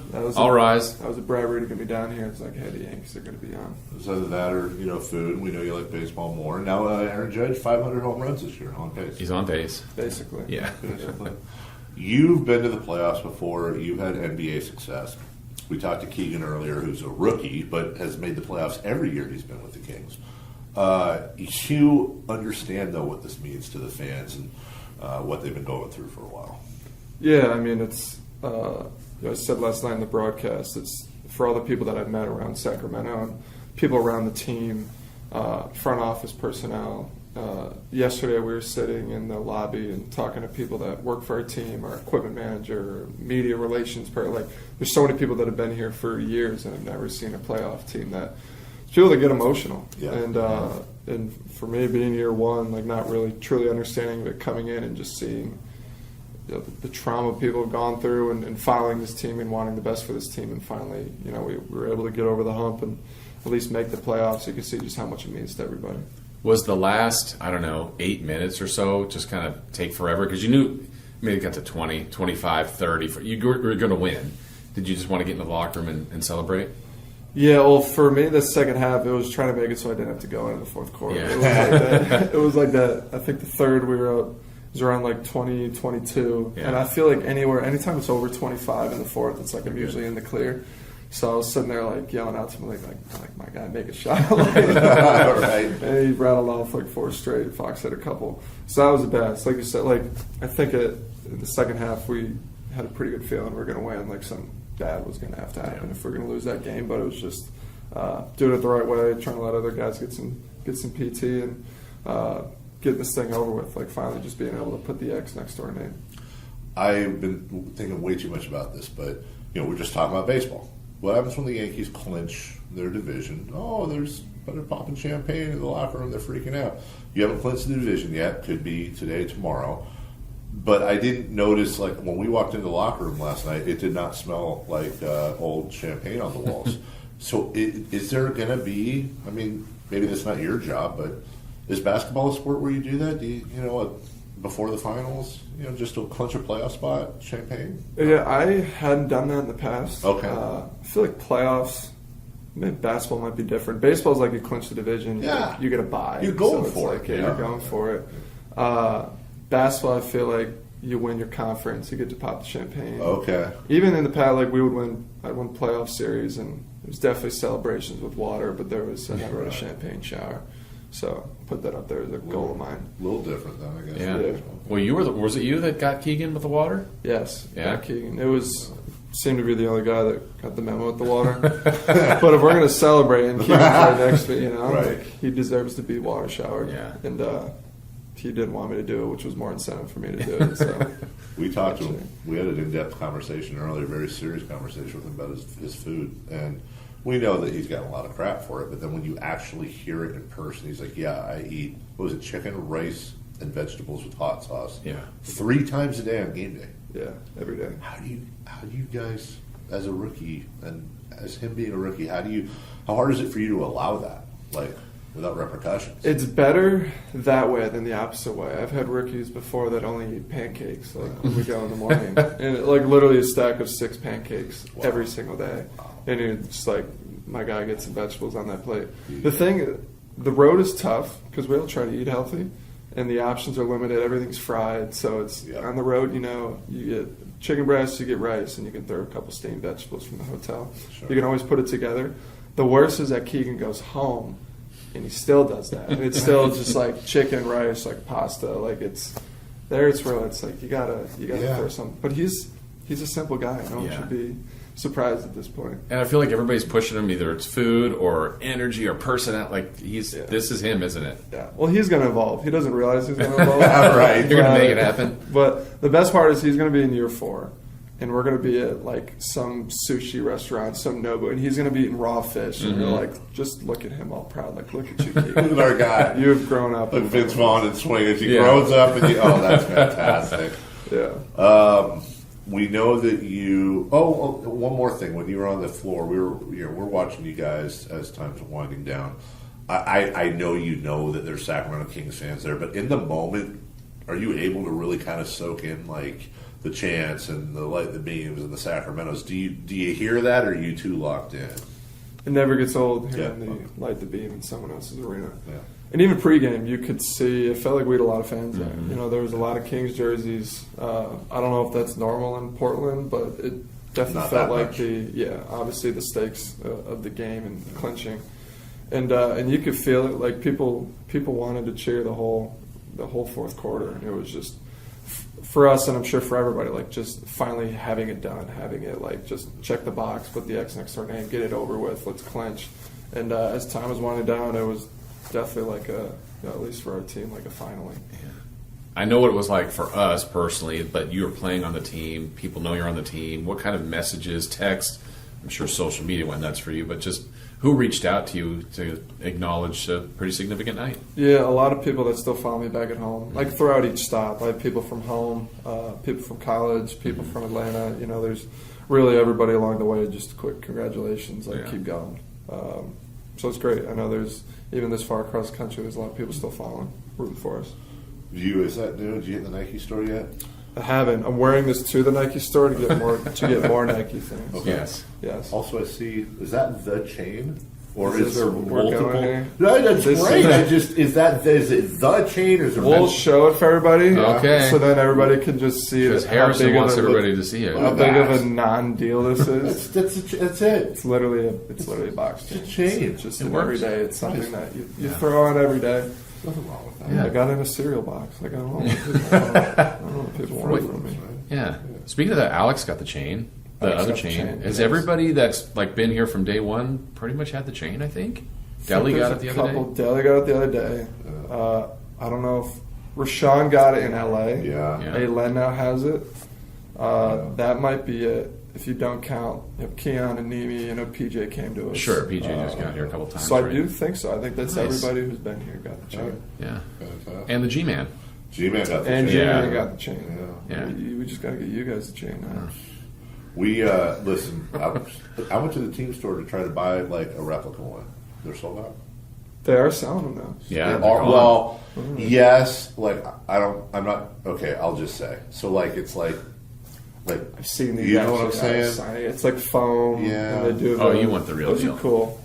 Or like they're as close to fine. the real deal. It's Yeah. better than not having one. Yeah. But it's also like it's like the bootleg like toys that you're like like I want a Transformers and run You get here, the my mom will knockoff. give me GoBots or Yeah. something. Like, Yeah. I'm not. I don't want this to sound like a disrespectful question, but we're brought to you by Jiffy Lube. They sponsor the Red Velvet Lounge. Mm-hmm. We actually had a offer for a sub sponsor, and it's going to be a part of the show they're proposing, where Robitussin sponsors the Allergic to 30 segment. And I'm wow. just You're and doing I'm this now? I'm just asking because we were there and we root for, and I'm starting to think there's a mental block, and I'm worried. You see what I'm saying though. Like I said it. Yes, you did. You called it. It's just like you get to the end of games, and it's not even this. It's happened in the past where I've been at like 27, 29, Yeah. with a lot of time to go in the fourth and just miss shots. Right. But this year, I feel like you get up there and it's just like the opportunity it goes down for whatever reason because Yes. it's happened a lot this year. And it's We've like, watched, and and it's it's not close. like you're bricking stuff. It's just things aren't, It's like, it's oh, it's not photo, happening. they take Yeah. you out or whatever it is. In terms of mental block, so the game that did get 30, Yeah. the game winner to get to 30. Yeah. That's right. So that was like That was amazing. that was just to let you guys know. Yeah. Yeah. Sorry. Maybe just skip now and go right to like 50. Yeah. Like just skip the 40s. I feel like it should be allergic to 40. Yes. You know, we'll That's just a like great point. yeah, allergic to 40. Just start spreading it. We're pulling for it. Yeah. Like just know that like when you get in 30 zone, like we kind of we lock down. Everybody We lock- tightens up a little. It's like, oh Me god, too. yeah. So what's next as far as like this last six? Is it 50 wins? Is it catching Memphis? Like what do you stay healthy? Obviously, what's that was the first goal. What do you try to do with the last 6 games? You know, we can catch Memphis. I Mm-hmm. think they're 2 games up on us right now, and we have the tiebreaker. So we're not going to look at matchups. There's been a lot of matchup talk. ESPN, they actually, we saw a video yesterday about people, I guess, seeking us out. So we're not looking at matchups. We're just trying to win games. Obviously, continue to keep rhythm, continue to get better. Talked about the defensive side of the court a lot at length this year. Yesterday was really good. I think 80. That was our season low By in far. points. Thought our ball pressure, everything. We were just more locked in on the defensive side of the court. So, just treating every game from here on out as a playoff game. And then we're gonna have a long break. Hopefully, get some good practices in and go in our first round series. But the rest of the way, it's continuing to build the right habits. One more game against Portland Friday, which will be today by the time we air this, even though today is yesterday by the time we air this. And then, I'm confused. Yeah, back home, San Antonio, and then onward and upward, my man, right? Hit the road. Hit the road. 5 of the last 7 were on the road. It feels like we've been on the road the whole second half of the year. It kind of does. I haven't been home since January. It feels like that. Well, the whole month of February we were gone, Yeah. and then we went to the Right. All-Star break, gone, and then we came back and we went on another road trip, and then it's been back and forth, back and forth. You win a lot of road games, though. We've been winning a lot of road games. Yeah, what is that? Like, how is it that you guys have the same record? Have you ever thought of that? Like, 'cause obviously, we don't need to talk about the home court advantage of the fans. They're amazing, and you guys know that. It's just, I don't know if it's like a better, like you're really, really good on the road, or why are they matching up? It's so, I feel like you guys should be like 39-3 at home. Well, we're better defensively on the road. Yeah. We don't score as well on the road. We don't make as many shots, so we're better defensively. Gotcha. At home, we make every shot. At Right. home, we play super fast, Right. and we get up and down, and then defensively, we're pretty horrible at home. Yeah. So, some ways, I think there's a mental relax factor. And I hate to admit that, but like the numbers kind of show it. And again, this is something that we've talked about as a team behind closed doors. Is we have to be better defensively at home. That's a big reason why our record is what it is. Sure. And for some reason, just on the road, on that side of the court, we're better. And I think a lot of that is because we don't score, and we team that kind of figure out a way to win. Yeah. And at the end of the day, as long as we're winning games, that's all that matters. So if we can win at home with our offense, on the road we can win with our defense. But hopefully the rest of this year and into next year we can be a little bit better at home. Okay. That's the only other things I've got. I know, don't spend too much of that. I mean, you can get things get crazy at that Nike store. Yeah, I know this because you're saving so much money, but you still got to spend money. But you're We'll hook the coaches up, Yeah. hook a couple equipment guys up, throw a couple bones here and there. I'll just look for a couple sweatsuits, we're fans of yours and we love you, so we watch you even when you're on competing shows, not having a good time, or other podcasts, of course, not having a good time. Never. You mentioned the headband as a timestamp, like the type of timestamp. My thought was, when I saw that answer, was, will there someday be like a different timestamp? Like, will it be like a leg tight? Or You tell me. I'm open to ideas. I got a lot of people on the team telling me to wear an arm sleeve. Mm-hmm. Never been an arm sleeve guy, but I think if I went arm sleeve, I'd have to ditch the headband because the whole 2K My Player thing is not what I'm going for either. Surprise them with goggles. That's where I was going. I don't know. A mask just because. Goggles just seem so weird. Goggles are tough. Goggles are kind of like the bow tie of the NBA, I think. Like, everything just becomes you are the bow tie. Yeah. Like, you'd be goggles guy. Yeah. Well, if I learn anything from Rashawn, it's that the goggles also don't stay on your face. Like All the Rashawn, time. I think those things get knocked off his face once every 2 possessions. I think they invite contact. Yeah. I think people subconsciously think, well, it's okay, he's wearing goggles. And then, Well, maybe we'll take a poll. Yeah, we'll crowdsource it. Yeah. What can Kevin's next timestamp be? Yeah. Appreciate you. Of course. Thank you. Thank you. Go Yankees. This was a road game for us, you guys came on the road, we conquered. Would you say we're 1-0 on the road? We are. We're 1-0. Yeah. Well, 2-0 with Keegan. It's a great point. And then HB popped in here and he 3-0. snapped. So 3-0. Should be a little nervous talking to HB. Yeah. It's just so What should we ask him? Give us something like that. You're cool and chill. Keegan's Keegan. HB's like, I feel like he's the mayor. He is the mayor. Right? What can we get him on though? Something. This is a great question. Okay. I'm going to think about it for you guys. Oh, dang it. I thought he was about to say, this is a great question. Yeah. Ask him about, okay, so give us some advice a little later. Yeah. Let us know. Yeah. Okay. I got you. Thank you. Red Velvet Lounge, brought to you by Jiffy Lube. That's Kevin Huerter of your playoff bound, with the X next to their name, Sacramento Kings. Lots of work to get done. We will be right back.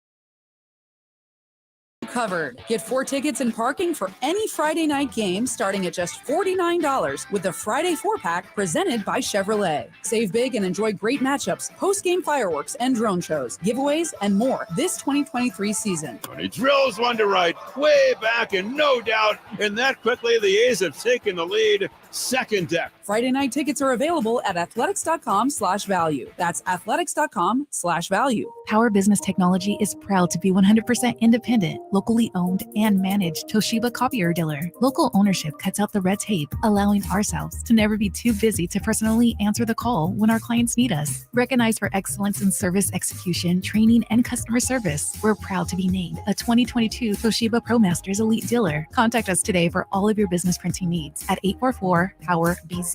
That's 844-769-3729, or visit us at powercopiers.com. Beach Bar Rum, Santo, and Sammy's Beach Bar Cocktails present Sammy Hagar in the Circle. Friday, July 14th, the Lake Tahoe Outdoor Arena at Harvey's. The party you don't want to miss. Sammy Hagar. Tickets on sale Friday, March 31st at 10 a.m. at Ticketmaster.com and 8concerts.com. Don't miss Sammy Hagar in the Circle. Great team, great team. Where's the defense? Defense! Okay, everyone take a break. Greetings, Sacramento. Doug Christie here for the Good Feet store, asking, when is something too good to be true? When it probably is. And had I not experienced it for myself, this spectacular season would definitely qualify as too good to be true. So everyone out there in Radio Land, continue to enjoy. Something else that could seem too good to be true is Good Feet Arch Supports. But trust me, I've experienced firsthand the comfort, balance, and support possible with Good Feet Arch Supports. And so have countless others who have pretty much given up hope. It's time you felt good again. Take your feet to the Good Feet store for free personalized arch support, fitting, and test walk. Experience for yourself the comfort, balance, and support missing in your life. The Good Feet store in Sacramento, Roseville, Stockton, Modesto, and now Vacaville, online at goodfeet.com. Guys, did you know your testosterone affects everything in your system, including how you feel and perform every day? Right now, Revive Men's Health Sacramento will check your testosterone for free. Knowing your T levels is the first step in understanding if you have low T. Your testosterone level impacts your energy, libido, sleep, weight, hair loss, mood, and even ED. Maintaining an appropriate T level can change your whole life. Most men start to see changes in their hormone levels in their 30s. Experience and results matter. So what are you waiting for? Get your T levels checked today by local, experienced, and trusted men's health experts. They've helped thousands of men since 2011. They're so confident they can help you, they even guarantee it. Call Revive today and schedule your free testosterone test, free exam, and free consultation. Call Revive Men's Health at 916-277-8599. That's 916-277-8599. Or visit ReviveMen'sHealth.com. The Amish have a reputation for craftsmanship, determination, and quality. Hi, this is Frank LaRosa with a word about Naturewood Home Furnishings. You know, those virtues sound quite similar to the Keys family and the day-to-day values on display at Naturewood. The Amish furniture craftsmanship begins with the finest hardwood, shaping and molding the raw materials into one-of-a-kind art. In addition to the classic styles long sought and revered by discriminating furniture lovers, Naturewood Home Furnishings offers a vast selection that includes transitional, modern, farmhouse, arts and crafts, and other stunning styles, all available in the ultimate Amish standard of excellence built over centuries. All Naturewood Amish furniture is on sale right now for a limited time. Let the Naturewood team guide you through their selection of Amish furniture that will be with you forever. Naturewood Home Furnishings, off Highway 50 at Hazel. Look for the water wheel. Sacktown Sports Headlines. With your Sacktown Sports headlines, I'm Jay Mars. The Sacramento Kings are back in action tonight, taking on the Portland Trailblazers for the second time in 3 nights. Our coverage begins with game night at 5:30 on Sacktown Sports. Speaking of the Kings, Carmichael, Dave, and Jason Ross are live from Portland and sat down with Kevin Huerter, Keegan Murray, and Harrison Barnes. You can check out those interviews right now at SacktownSports.com. Shohei Ohtani pitched 6 shutout innings last night in Oakland, but in typical Angel fashion, they fell to the A's 2-1, and the Giants were blanked by the Yankees 5-0, including this from would-be Giant Aaron Judge. Pitch is swung on and hit in the air to center field and deep. Back goes Yastrzemski on the track at the wall. She is gone. Unbelievable. Aaron Judge in his first at-bat of the year hits a home run to dead center. It is a Judgian blast. All rise. Those are your headlines. Back to the Carmichael Dave Show with Jason Ross. Giving you extensive Kings coverage live from Portland. It's the Carmichael Dave Show with Jason Ross. Brought to you by Jiffy Lube. Jiffy Lube, we've got you covered. All right, we are live in Portland, and I'm going to mute this. Sorry, hold on. No. We had to do something else during that break. Yeah, we did. Hold on. Why is this? I'll figure this out, everybody. Get it? A second. Here. All right. Nope. Wow, even worse. Hold on. Sorry. What is muted here? I'm just going to close everything out. And that. Oh, I know. Hi. Nope. No. Okay, I'm going to close all of this out then. You're gone. We can hear you just fine on this side. There's no echo? No. Wow, I'm getting So we a have a huge major echo. Is our guest waiting? No. No. Okay, good. Do you hear the echo, Jay? I totally do. I have every single thing off. I'm going to close it all out, and I still have it. Okay, now we hadn't it before. Is it mine? Is it I didn't yours? change anything. Jason's that is is fine. strange. How about now? Yeah, we both have an echo. I have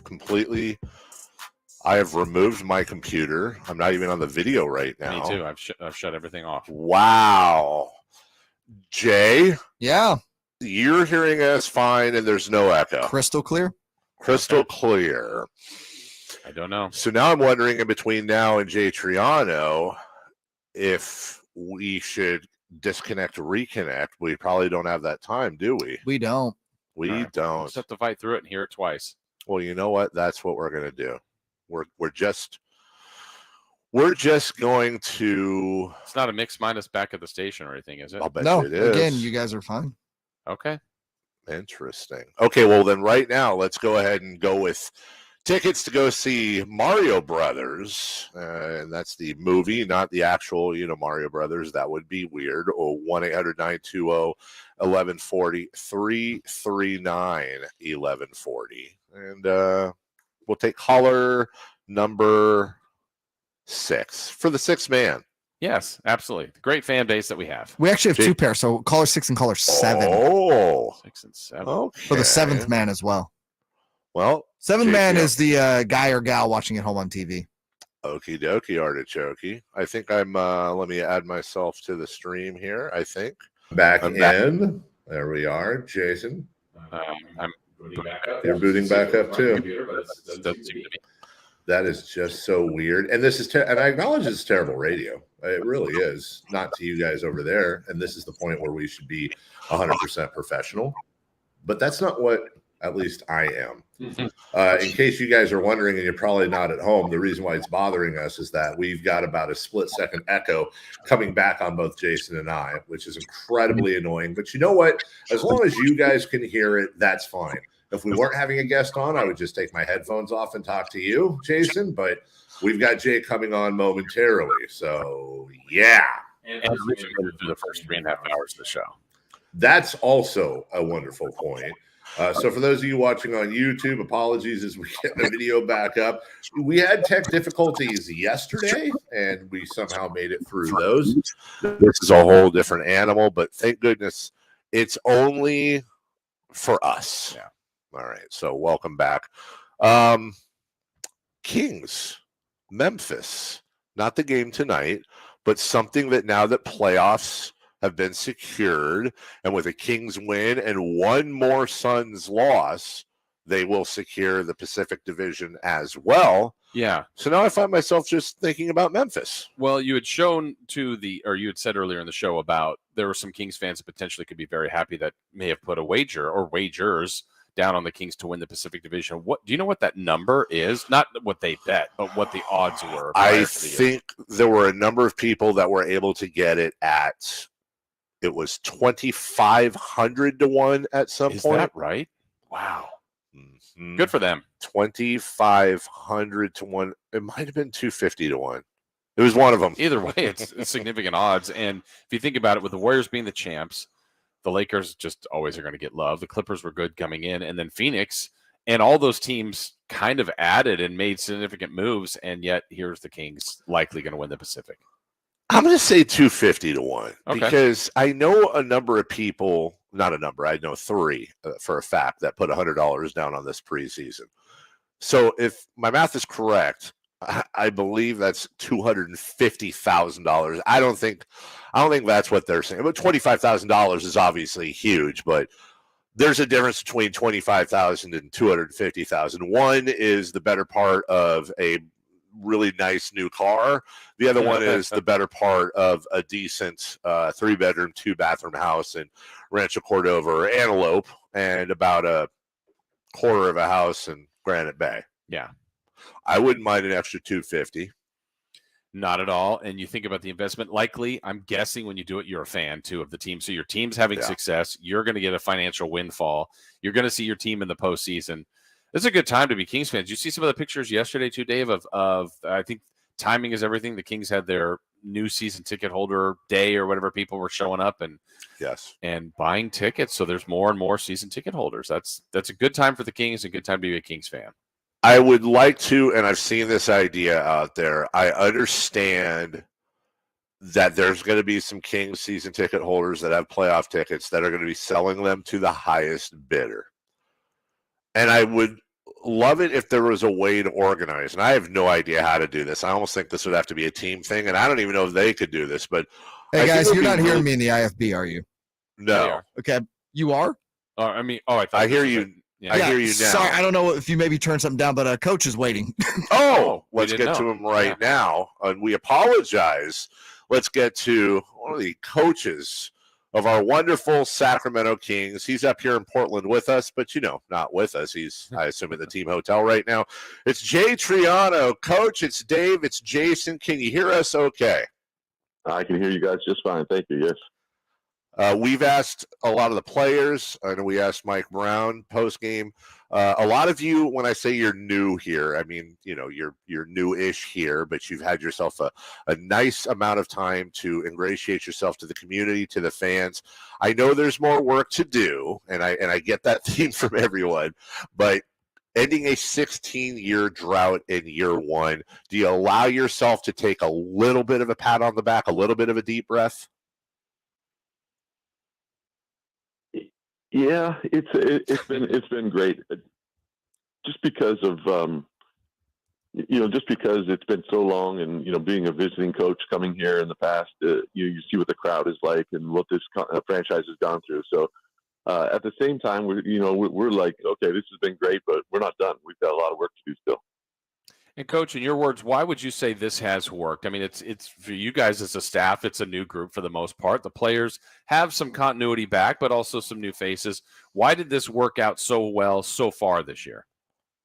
I think you look at the leadership group, the connectivity between the front office and Mike Brown, and just the way we conducted things from day one. I remember coming in here. I think my first day was draft day, and Mike had made a suggestion, and Monty and Wes came in, and we started sitting down and talking. And I'd never really seen a head coach have that type of a relationship with the front office as far as what his thoughts were and what we might need.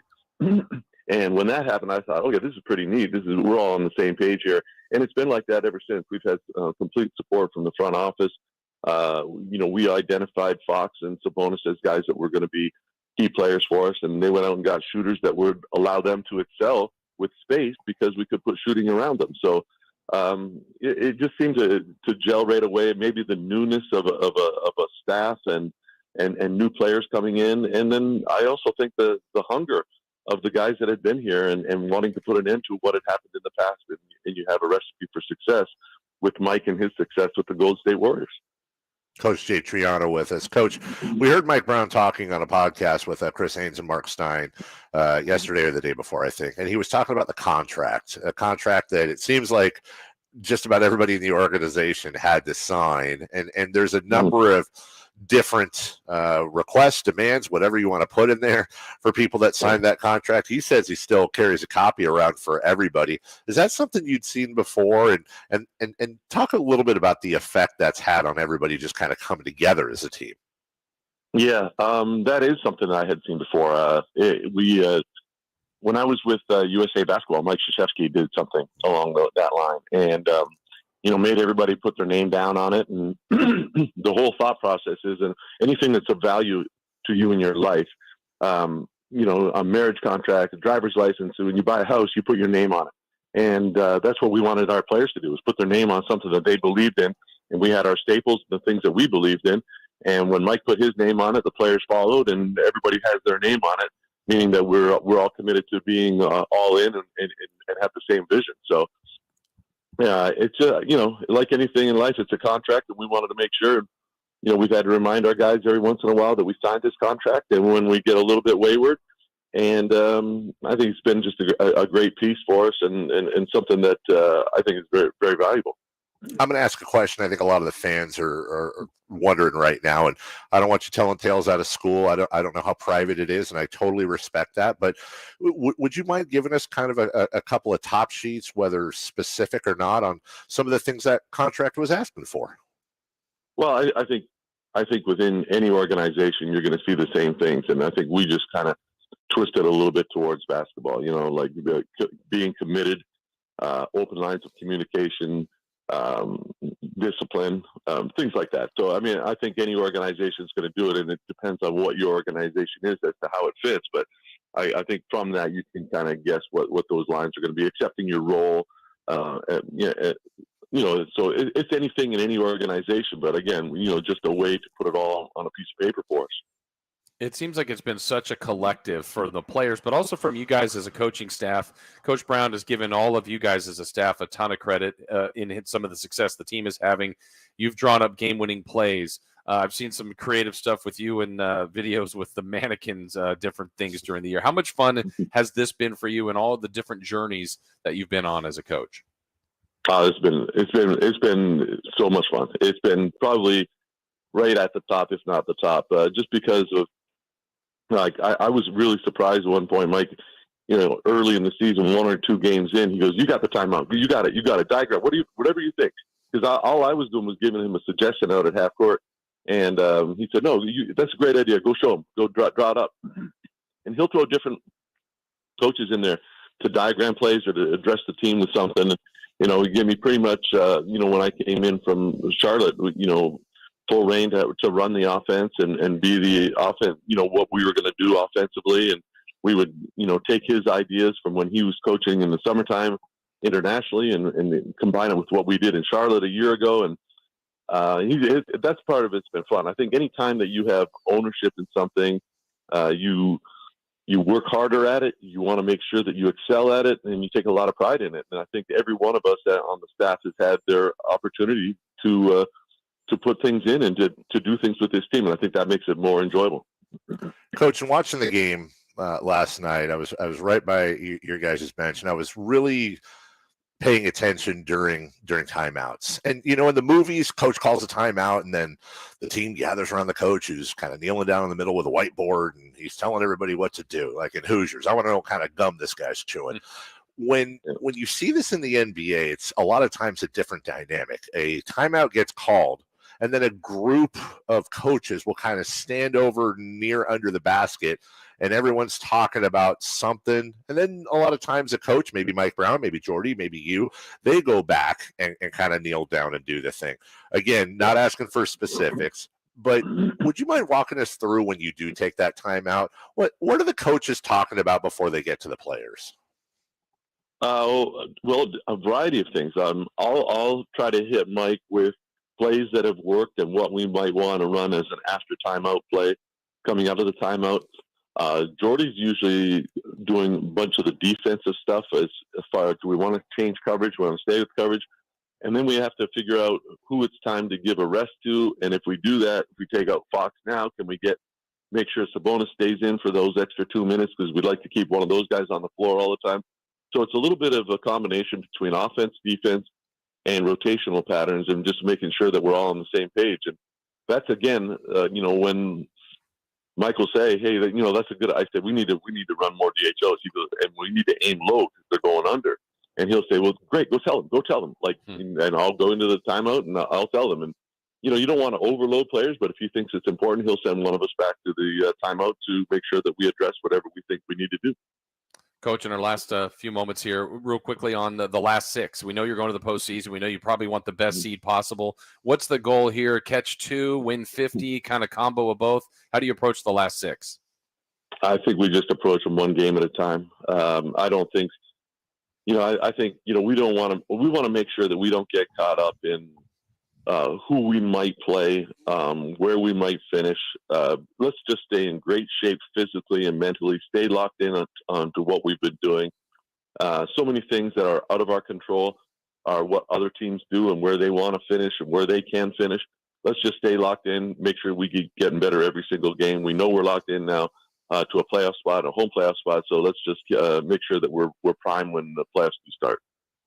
Coach, Jason's been here from the jump. I've been here since the beginning, and I know it's one game at a time. But Sunday, I think you guys are going to see an ovation you've never seen before. And because we try to serve the fans as much as we can, because we are, I just want to take a moment and say not only thank you for the interview, but thank you to you and everybody that's worked so hard to end this 16-year drought. Please do me a favor and allow yourself just a quick moment before the Spurs game to soak in the love that the fans are very deservedly going to be giving you guys. Well, the fans have been fantastic. So, and I'm really happy for you guys and people who have been around the organization to be able to celebrate this with us. It's been phenomenal so far, and we're excited about what's ahead. So thank you guys, and I'm happy for you. I'm happy for everybody that they get to experience what we've gone through this year. That's Coach Jay Triano of your Sacramento Kings taking on the Portland Trailblazers tonight, 7:00 up here in Portland. Thank you so much, Coach. Have a great game tonight. I appreciate it, guys. Thank you. All right, that's Coach Jay Triano again. We'll take a break. We are in Portland, brought to you by Jiffy Lube. Final segment of the week, a little road trip, Friday fun and games, and we'll do that right after this.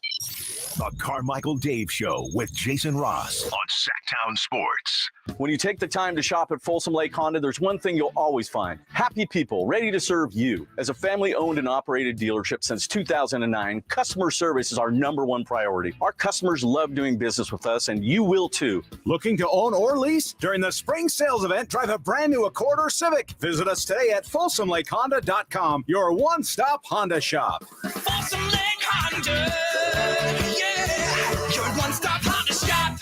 Rivercats fans, join us on Tuesday, April 4th for all the pomp and circumstance that the 2023 home opener has to offer. The smell of hot dogs, the chill of an ice-cold beer, and the crack of the bat.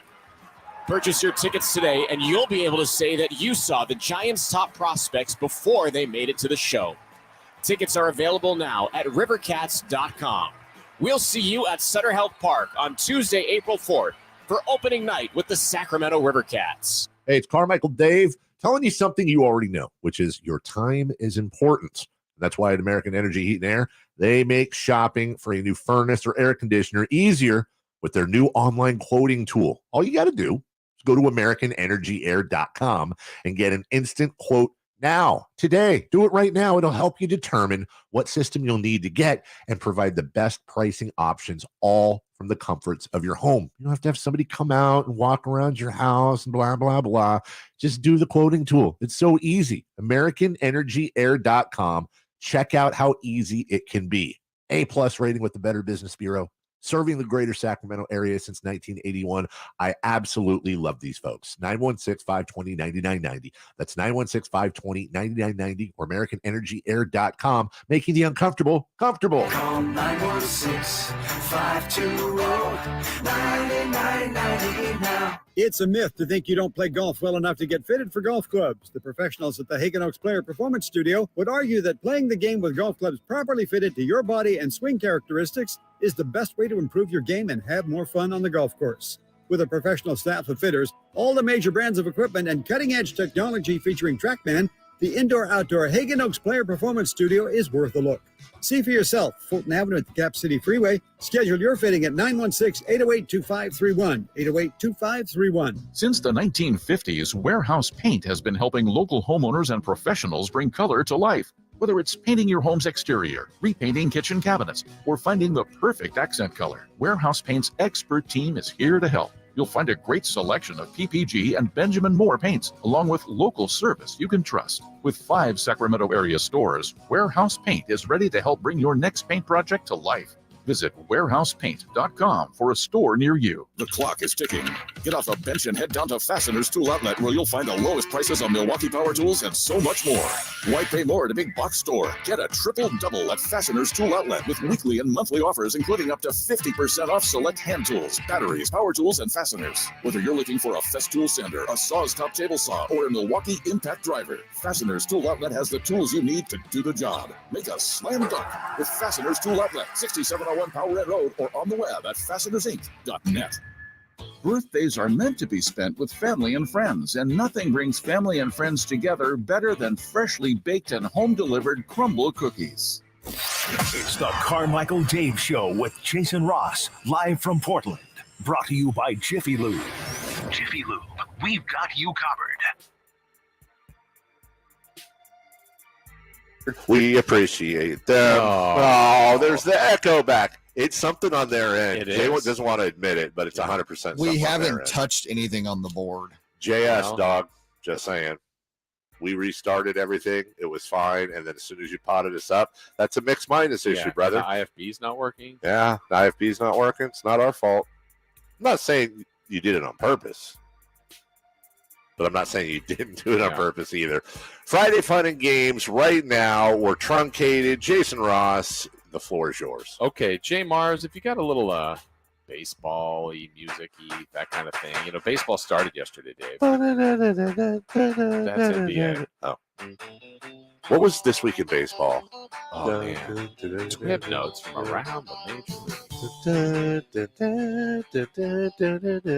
league? Nope, that's a theme show. There's some Wait a TV minute. show. What is that, too? Is that Dallas? Yes. Yes. Oh, by the way, on that side note, Dallas.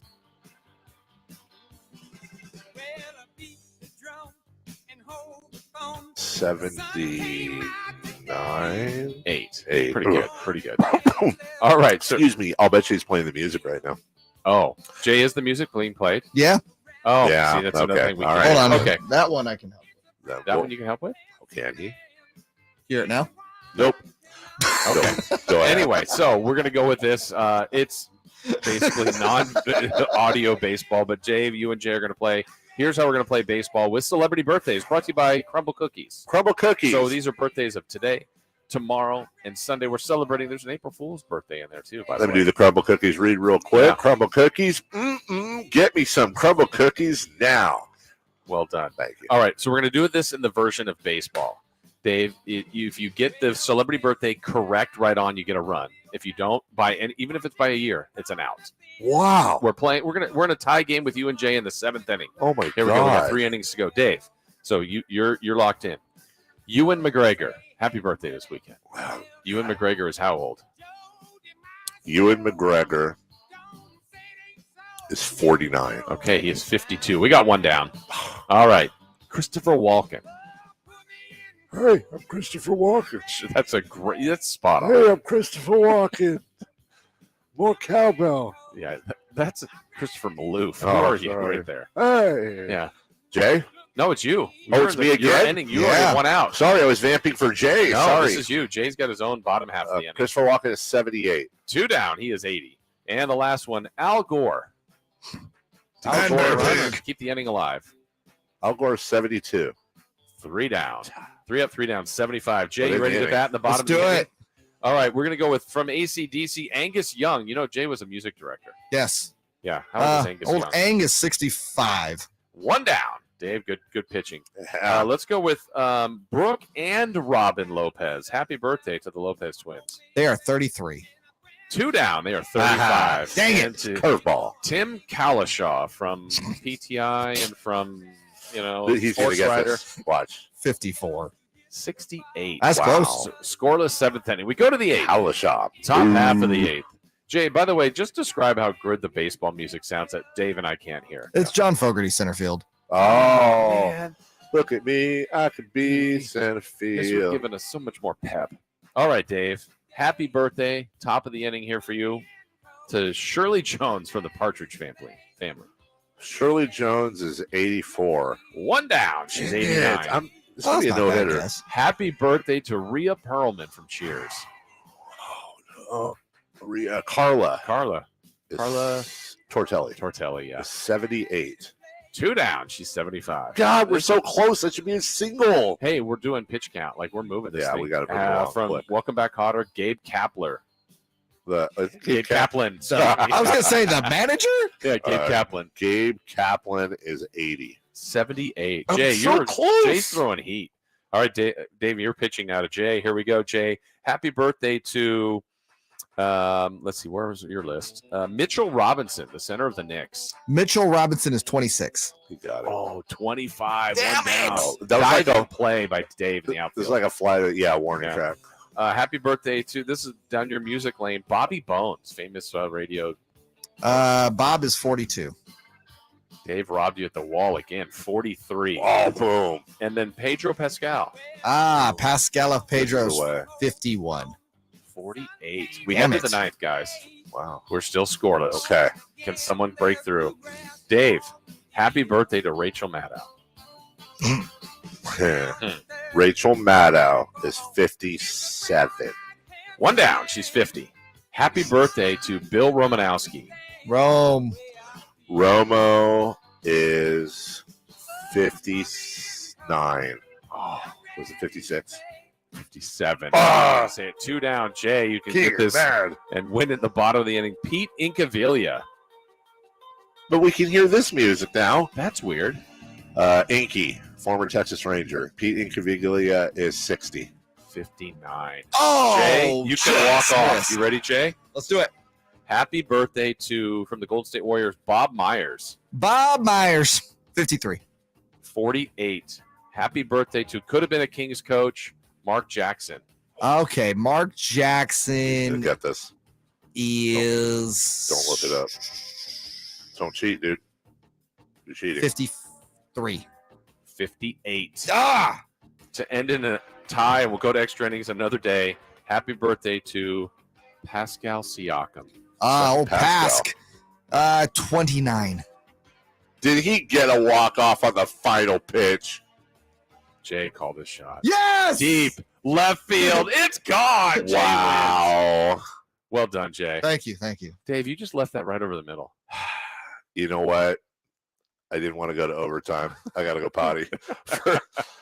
For Frankie Cardicelli out here doing yeoman's work, whatever a yeoman is, for Jason Ross, for all of our guests today, and especially for Jiffy Lube. Thank you so much for doing everything. Thank you all so much. We will be back on Monday to cover a playoff-bound Sacramento Kings team. Chris Watkins is next, right here on Sacktown Sports and SacktownSports.com. Like the beat. The Sacramento Kings are finally returning to the NBA playoffs. You're clear if you can hear me. And for the first time in 17 years, 16 seasons of frustration, 16 years of wandering in the desert looking for that oasis, the Kings have finally found the sparkling waters, the palm trees. It's